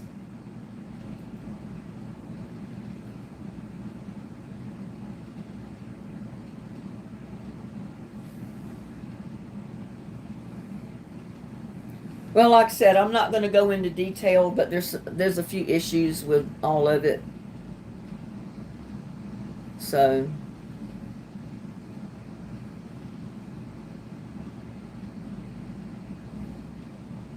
you did that too. You danced in the rain in your underwear. It was fun. My granny was up with a fire going in the kitchen wood stove every morning. The smell of breakfast early morning is one of my, yeah, mine too. Even in my mom and dad's house growing up and my grandparents' house, I remember in the mornings waking up to smelling fresh coffee and bacon frying and with some good memories.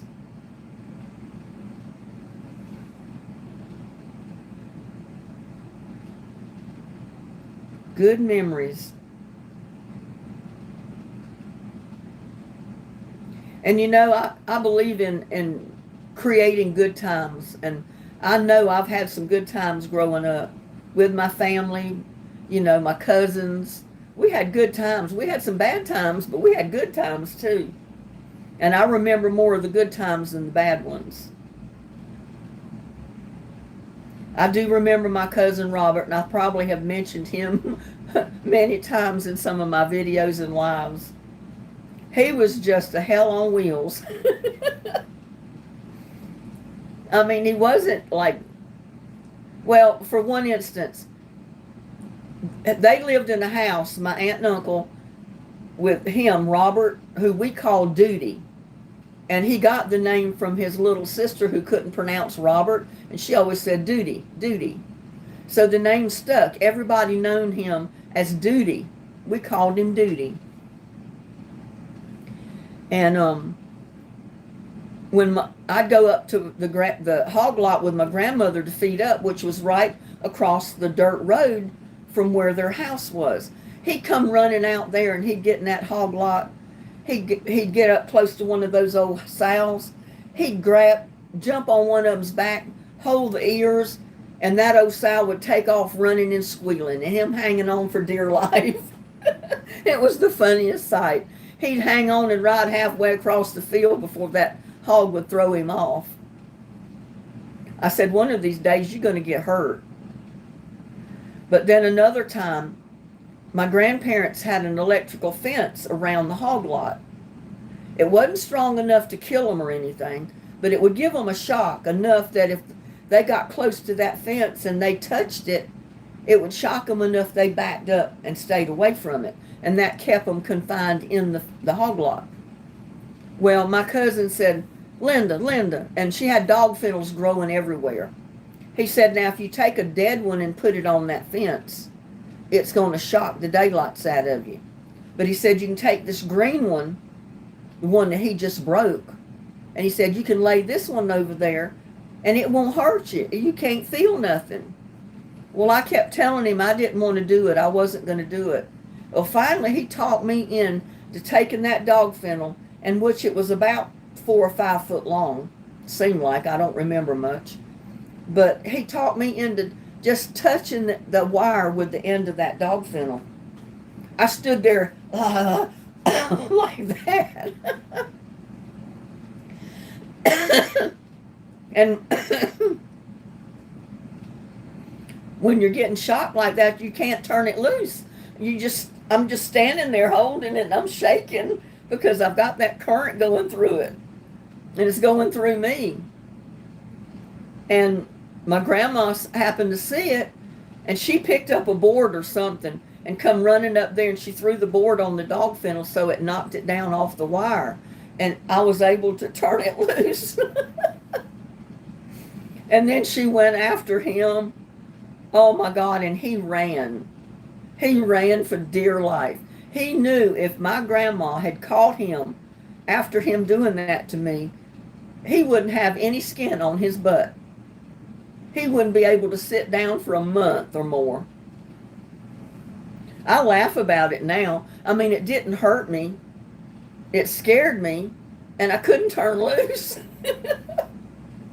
And he just got a big kick out of it. He was always doing stuff like that. But his dad, SL, was the same way.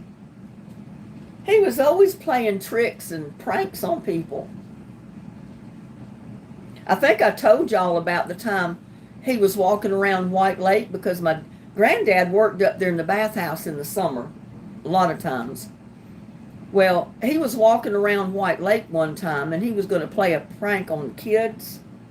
So he got these sticks that people tie balloons on the end of it. And he got, he didn't put balloons on there. He got French ticklers and all kind of stuff. You know, the condoms. He blew them up like balloons and tied them to those sticks.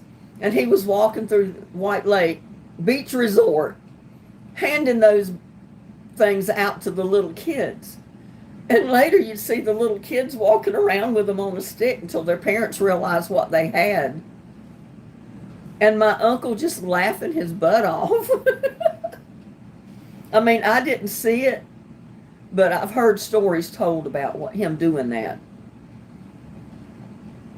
I said, oh my God, that sounds exactly like something he or his son would do. I mean, they weren't evil mean. I mean, they didn't deliberately do something they knew was gonna hurt you. But they pulled pranks on people and me all the time. Like I stayed with them one summer and I was going to Bible school with my cousins there, you know, him and his sisters. And I slept on the couch. He come in there one morning before I woke up because we were going to get up to go to Bible school. My Aunt Ophelia told Duty to go in there and get Linda up so she can get ready to go to Bible school. Well, he woke me up all right. He come in there with a glass of ice cold water and poured it on my face. And you know, I thought, I was startled when I woke up. I thought I was drowned, you know. And he just laughed his butt off at me on that. He thought it was the funniest thing going. I know that's the kind of things that his dad did growing, you know, and while he was growing up. He saw his dad doing it, so he was doing the same thing. Pulling stupid, silly cranks on people. Pranks.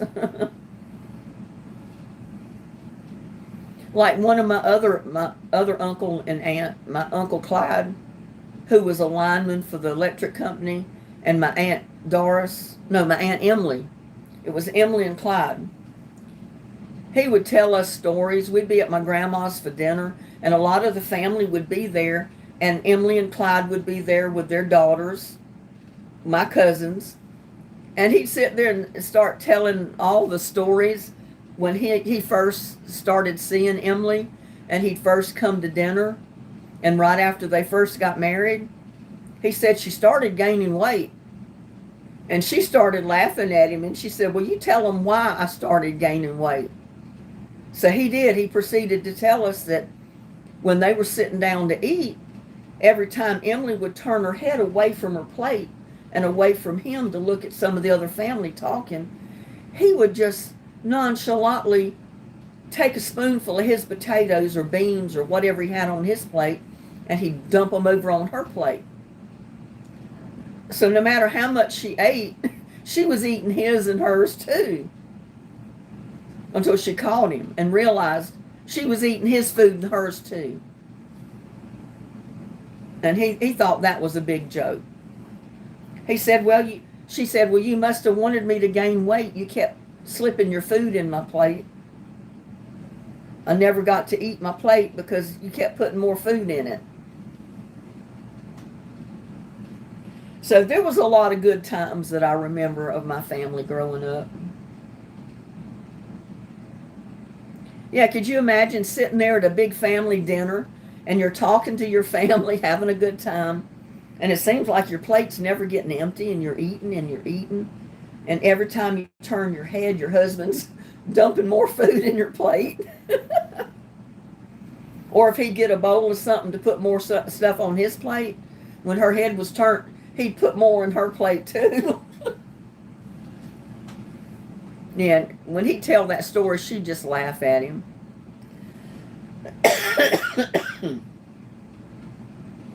She told him, she said, well, you couldn't argue with me gaining weight because you were the cause of it.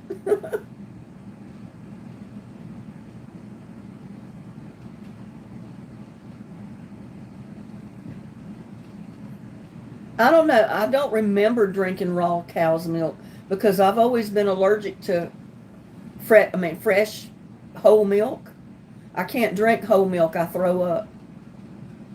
So I may have drank it at one time, and they might have realized that I never remember drinking it. I think I was disconnected because it just showed on my camera that you're live again. It's like, what? I didn't know I was gone.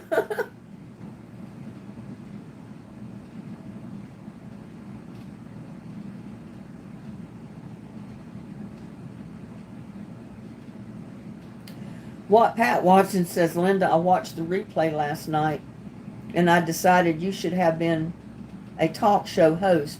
You could have done that. There are some interesting comments from a woman after you closed out last night.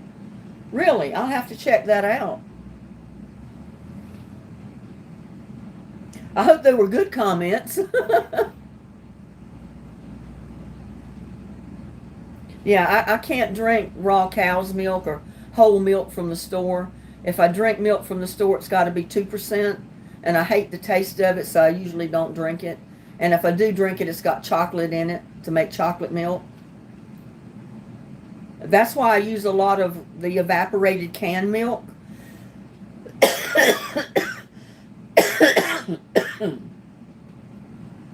Because I guess the process that it goes through, it takes the stuff out of it that I'm allergic to, so it doesn't bother me. I can cook with it.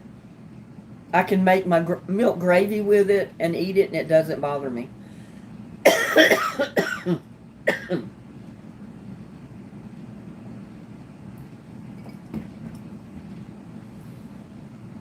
I know my grandparents drank it. My dad drank it because he loved buttermilk. And they had a lot of buttermilk when they had their own cows and fresh milk coming in. I can take a smell of buttermilk and know I'm not drinking it, even if I wasn't allergic to it.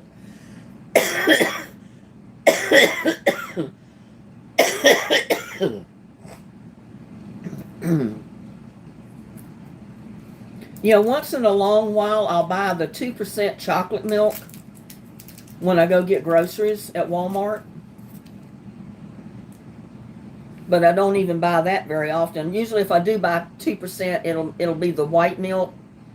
And I have chocolate here that I can put to it to drink.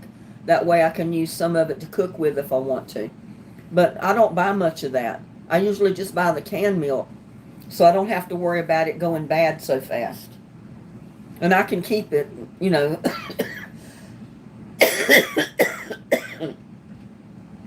It stores real well in my cabinet before it's open, so I don't have to worry about it.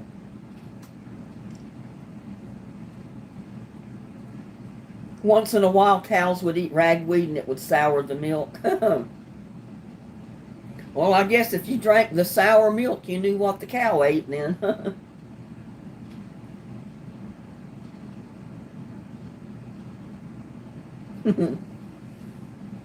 My grandma made her own butter. And I remember sometimes when my grandmother would give us fresh milk from the cows, my mom would put the heavy cream at the top in a half-gallon jar, put the lid on it, and start shaking it, and it would turn into butter.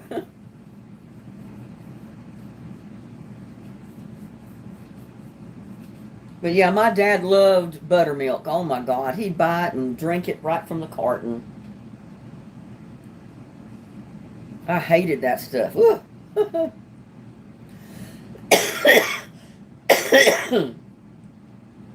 Once in a while, I'll make buttermilk out of fresh milk to put in a recipe or something because I don't want to go buy buttermilk.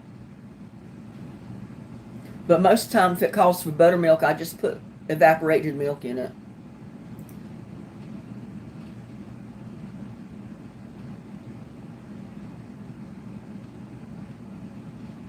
Oh, wow. She really knew her stuff about making butter then, Bloomin', if she could sell it.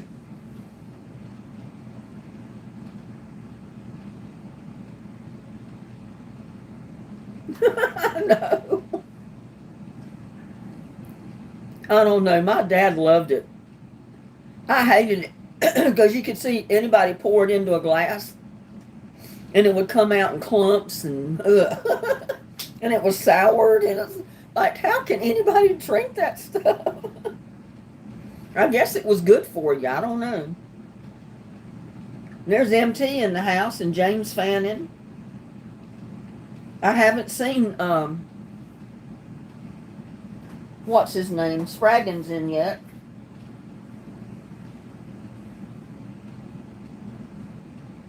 Was it Dillard?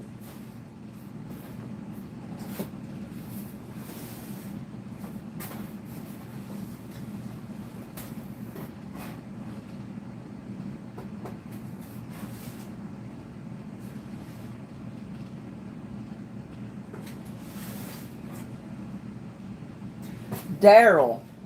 Yeah, I haven't seen Daryl in unless he goes by a different name. I don't know what name he goes by when he comes into chat. Or if he even comes into chat.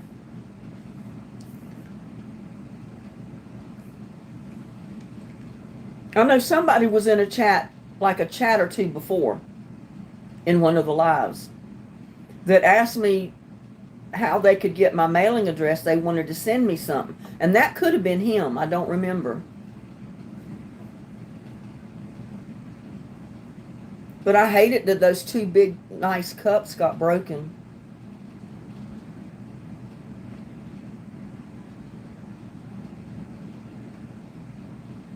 Stinking rotten beans people used to make in a churn. I don't know about the rotten beans. What would they do with rotten beans? MT said, I'm alien. I like to drink buttermilk and cornbread. Well, see, my dad, too, he loved buttermilk.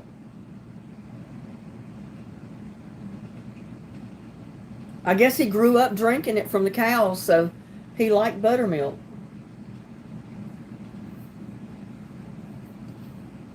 Just like people in different countries like different foods. Like in some countries, they don't mind eating snails, ants, grasshoppers, you name it. That was their protein.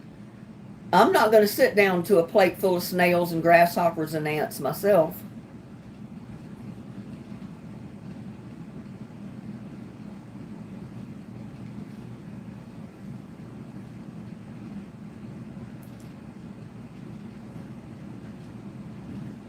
Well, I guess I would get lonely, but I stay so busy. I don't have time to get lonely.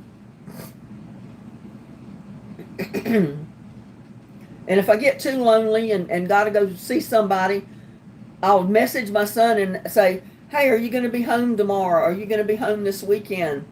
I thought about coming over. And he'll do one or two things. He'll either message back, sure, I'm here, come on, or he'll say, well, I'm not going to be there Saturday, we're going shopping, or tell me that he's not going to be there so I don't drive all the way over there and then they're not home. But usually he just tells me to come on, so. Oh, I got recipe books from Alabama, Texas recipe books. I got glassware. I got an old-timey egg beater, a metal egg beater. I haven't seen one of those in years. I'm going to find somewhere to hang it up here in the kitchen. And two of the big, nice, really pretty cups got busted in the box getting here. And they're broken in so many pieces, I don't know if you could even glue them back together, but they were beautiful big cups. One from Florida, and I don't remember where the other one was.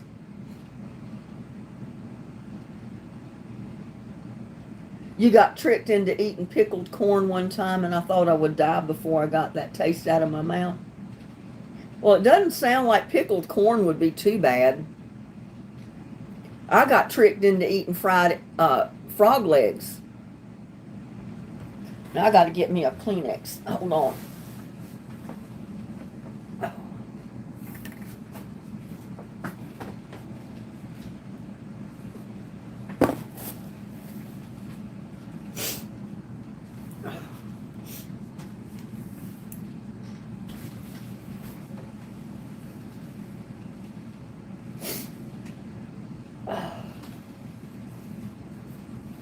Yeah, I've eaten,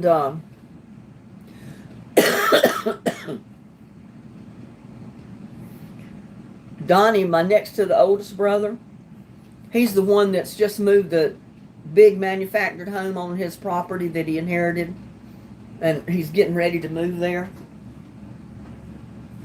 and put his brick home up for sale, I'm sure. But I came home from school one day and he asked me, or came home from somewhere, I don't remember, but it was about supper time. And I come running in the kitchen. I thought maybe Mama was in there, and she wasn't home, I don't think, that day, or she hadn't got home yet. And he had said, "Hey sis, are you hungry?" I said, "Yeah, but there's not anything cooked to eat." He said, "Yeah, there is." He said, "There's some not frog legs, but there's chicken legs on the stove. There's a couple of them. You can have them, eat them." He said, "They're good. I've eaten a lot of them and I'm full." And I looked at him and I said, "Well, they're awfully little chicken legs." He said, "Well, those were the little chickens, like the Bantam roosters and stuff, the smaller chickens." Well, I was hesitant, but then finally I believed him. He said, "Go ahead and eat them. They're pretty good." Well, I grabbed one and I started eating it. About the time I took the last bite off of that little leg, he started laughing and he said, "Sis, you know what you just ate?" I said, "A chicken leg." He said, "No, you just ate a frog leg." Oh, I could have killed him. But it was about the size of one of those little chicken legs, and I said it could have been a little chicken leg. And a chicken leg is dark meat, even on a chicken. And a frog leg is about the same look of chicken meat. And it's probably about the same texture and taste, not much different. So I honestly thought I was eating a little chicken leg. He said, "No, you just ate a frog leg." I thought to myself, oh my God.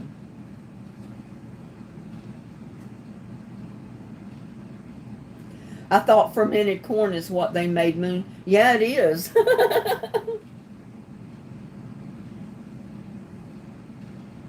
They put up a liquor still and boil all that stuff, and all the vapors go through them tubes, and when it comes out the other end, it drips into a jar or a vat or something, and that's moonshine, clear as water. But it'll knock you on your butt.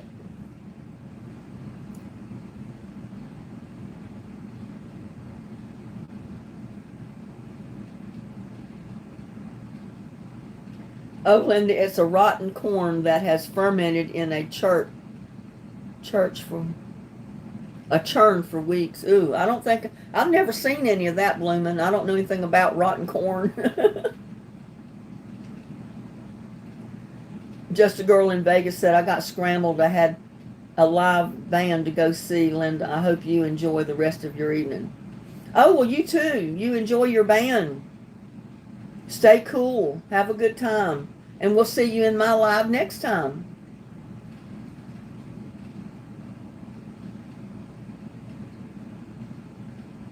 Yeah, there's a lot of people that use fermentation to preserve vegetables and a lot of stuff.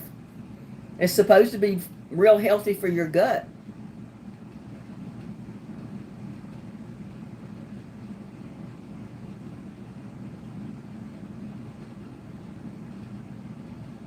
Yeah, white lightning.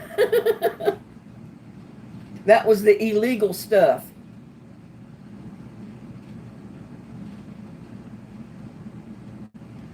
I don't think I want pickled beans rotted in a churn. I'll do without. It was probably good for you. A lot of that stuff is real good for your gut.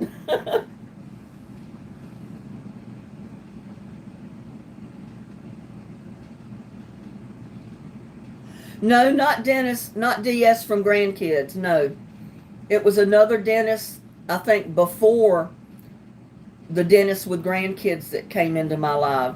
This was a dentist that came in a long time before that, and he passed away. And then his niece, I think it was his niece Stephanie, she would come in using his YouTube name to come in to chat and chat with us. and tell us how things were going. And then she got married, and she had I can't remember if it was a little girl or a little boy she had. But I haven't seen her in chat in a long, long time.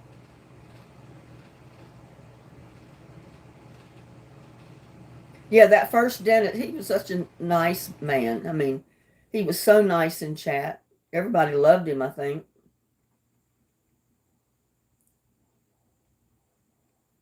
I haven't heard much from Dennis and grandkids lately. I haven't caught any of their videos. I've been so busy. Unless one pops up, and surprises me, I haven't seen one. I haven't seen one pop up. So I guess he's still posting videos. I don't know.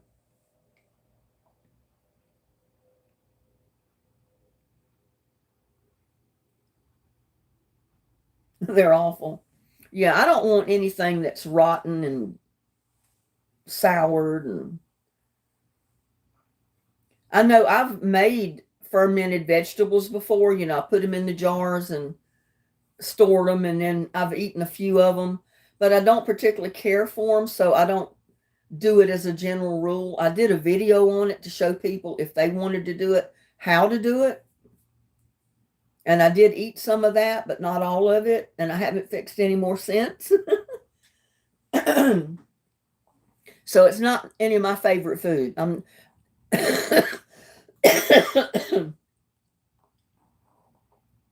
mean, I didn't grow up eating that stuff or I would like it.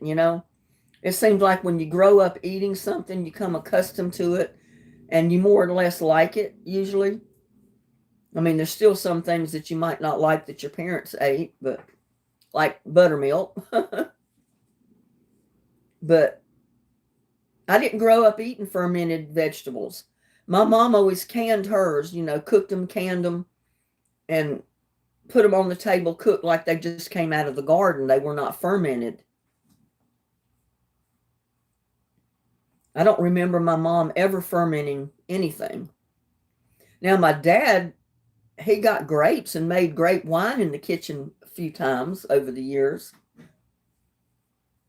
I remember that. He'd have those big glass jars full of grapes, and they'd start fermentation, and he'd end up with grape wine. Of course, the kids, we never drank any of it. That was my dad's thing. I don't know. I watch Trent and Allie. I like them. I like Wild and Wonderful Off Grid. It's a family that live off grid, and they built their own house. And the husband, he's always done his own electric because he's an electrician. And when you can do stuff like that to build an off-grid house, you save a ton of money being able to do all that stuff. The general person can't do all that electrical stuff like he did.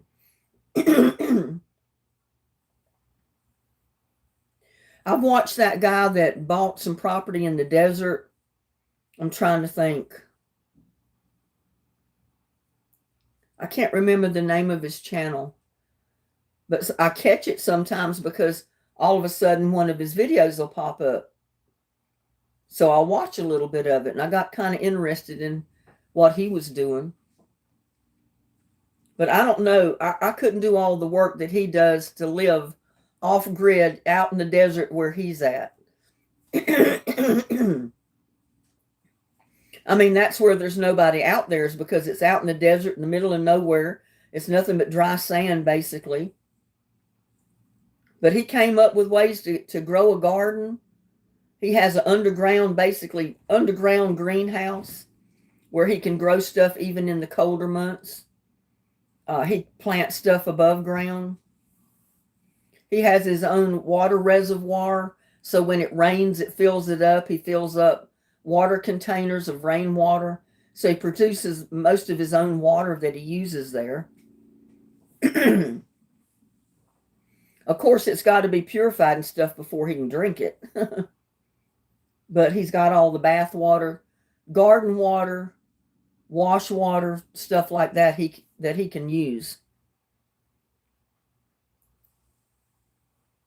So he has saved a lot of money by living the way he does.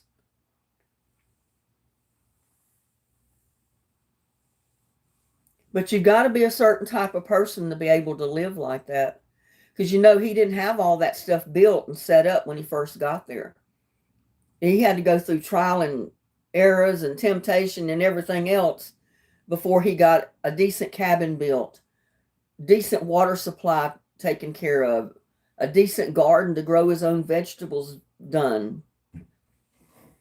And he went through trial and error with his garden too, until he realized he could go 10 feet down in the ground and dig him out a greenhouse underground and then cover it with like shade cloth type stuff or greenhouse, like build a canopy over the top, and he could grow stuff down there in his underground greenhouse even in the wintertime.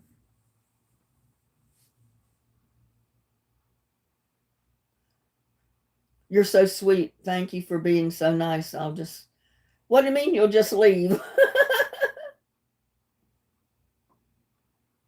What do you mean, Bloomin'? Did somebody say something to you? Yeah, fermented equals rotted to me. I don't care for a lot of the only really thing that I eat that I like that's fermented is cabbage. I like sauerkraut. I grew up eating it on hot dogs, and I do like a little bit of sauerkraut now and then. I don't eat it every day. I don't eat it every week. But once in a while, I'll get a can of sauerkraut, and I'll make some hot dogs. What do you mean Jane doesn't like my humor? Jane. Bloomin', we heard all your negative comments. Can we change this? I didn't know she'd come up with any negative comments. Yeah, sometimes food has a little bit too much of the good stuff to be good for me. So I know exactly what you mean, Bloomin'. You know, some people love it. It's good and it's supposed to be healthy for your stomach. But like I said, I didn't grow up eating that type of thing, so I'm not used to it and I don't really care for it. Except the sauerkraut. Now I love sauerkraut. And I've had sauerkraut cooked with sausage before. Well, Jane is probably misunderstanding your comments, Bloomin'. I don't think you mean to be as negative sounding as she's making out you are. You're just making a comment about the food. And I do the same thing, and I'm trying not to be a negative person.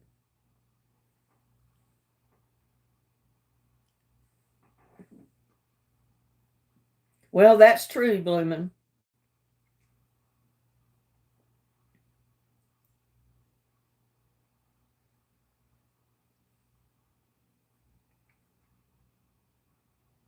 Sometimes I get hungry for sauerkraut and I'll just open a can and eat it cold. Yeah, I've done that too. Natural probiotics, yeah.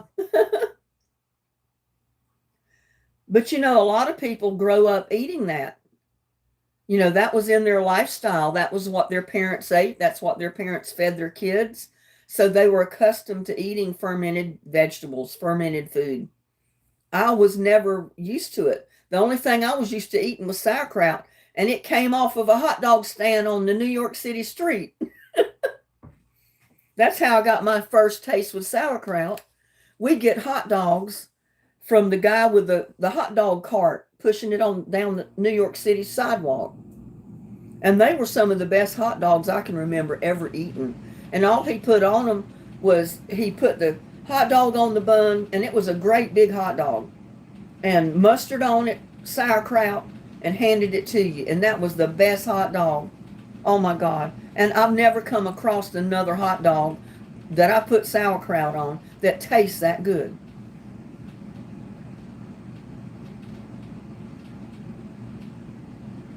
Well, you don't have to leave, Bloomin'. That's your choice.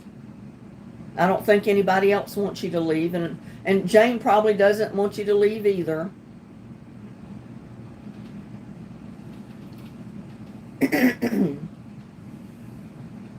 Trying to see how long we've been on here. Oh my God, we've already been on here 2 hours and 16 minutes. See, I get involved in chatting with everybody and time flies by. It don't even seem like we've been on here for 2 hours, over 2 hours. So, I mean, this is Friday night. I've still got things to do. I've got to clean up from my video. I've got to upload my video or my parts of video. I got to put it together and then upload it to YouTube before I go to bed tonight. I was up till 2 a.m. last night doing that. So even though sometimes I get my videos done early, I don't get them put together on the computer and get them uploaded to YouTube till 1 or 2 in the morning. And like I said, I've still got to do that. And I've got most of the kitchen stuff cleaned up. I've only got a few things left that I need to clean up. So it's not going to take me long to do that. But Bloomin', don't worry about it. Jane, don't worry about it. Everybody loves everybody. We don't mean to come in here and, bring anybody down or talk against anybody or be negative. And I don't think Bloomin' was trying to be negative, because she was just agreeing with me and I was agreeing with her. I don't like fermented food. I know how to fix it. I did a video on it. And I assure you, I did eat one of my jars of those vegetables. But I don't particularly like it. But I did eat it. The second jar, no, I didn't. It went in the compost. And I'm honest about it. So, and that's not being negative. It's just something I don't care for. MT said, "Oh, it's all good, Miss Linda. Don't rush off. I've been up since 3 a.m. Oh, no. Yeah, Bloomin's a comedian. She likes to be funny. And we need laughter in our lives, don't we? We all need laughter. It makes you feel better. Puts you in a better mood.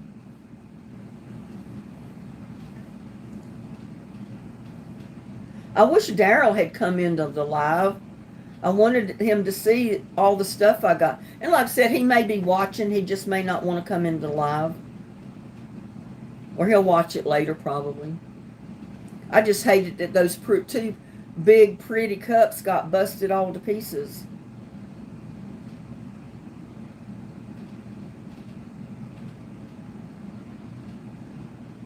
And I mean, that box was sent priority mail. One box for one price. And I know it's insured, but I don't know that if it's insured against breakage like that. And that's something I'd have to ask Daryl about. But it's a shame those two cups got busted.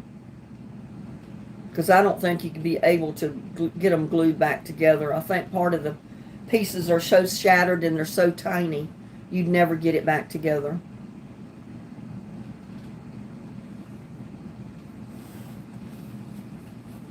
But I'm going to be eating some peanuts. And I'm going to be eating some praline pecans that he sent. They may go in cupcakes or they may go in some fudge. I don't know. Some of them. I'll eat some of them. I won't put all of them in it. We'll see.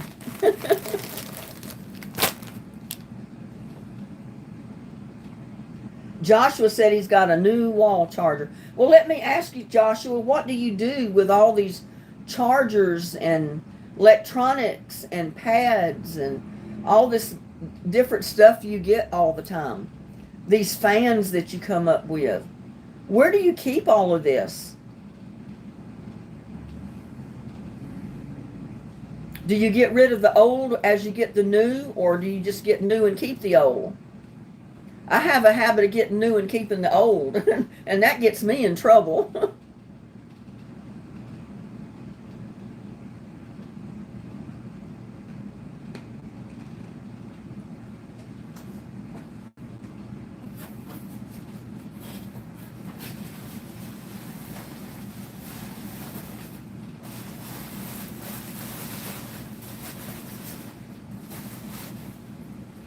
I mean, there's my egg beater that Daryl sent. Look at this.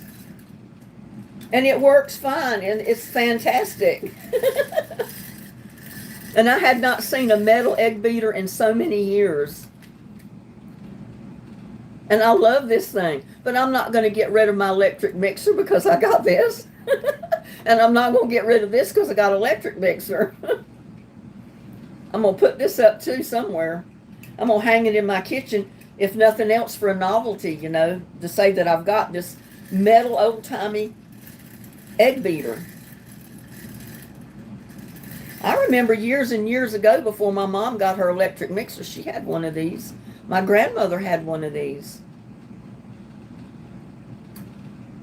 Ain't nothing wrong with that.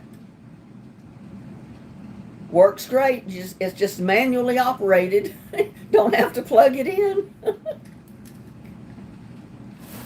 Thank you, Daryl, again for sending that box of stuff. I love all of it. Yeah, that'll last forever. Don't have to worry about the cords burning out or it stopped working. It'll work as long as I can turn the wheel.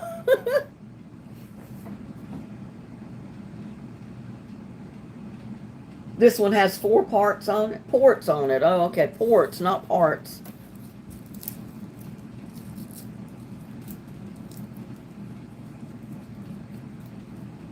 How about salad? What do you mean, how about salad? I've been missing something in chat. I haven't made a salad in a while. Not a green salad. I've been eating my tomatoes and tomato sandwiches. Even if I don't fry the bacon, sometimes I'll just take a notion during the day to fix me a tomato sandwich. And that's the way I grew up eating them. I just take 2 slices of bread, put me some mayo on it, slice up the tomato, put salt and pepper on it, slap that other piece of bread on it, and there's my tomato sandwich. I grew up eating them that way. I don't think I ever remember my mom frying bacon to go on our tomato sandwiches. And those tomato sandwiches are just as good without the bacon and lettuce as they are with it. Linda says, I've got one just like that I've had for years. Takes a long time to beat egg whites enough to make meringue. I don't know. This one, it turns pretty fast. Pecans, yep. 2 USB and 2 USB Type-C ports. It sounds to me like, Joshua, you got a lot of electronics at your house.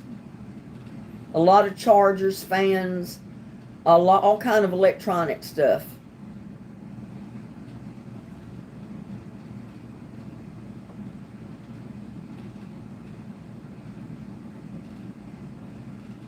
Olga says, I want one of those. I don't know where Daryl got it. He sent it in that big box that I opened with all the Texas recipe book, Alabama recipe book, Texas map, glasses, 2 big cups that were beautiful and got broken.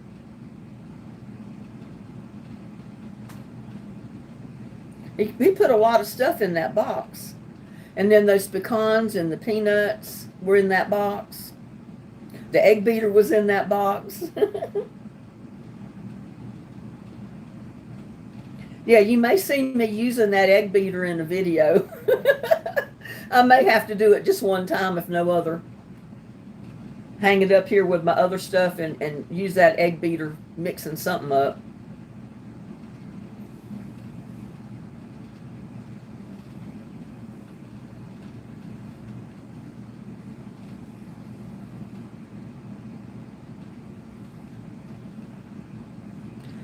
I've got 58 people watching right now. That's quite a few people for this late.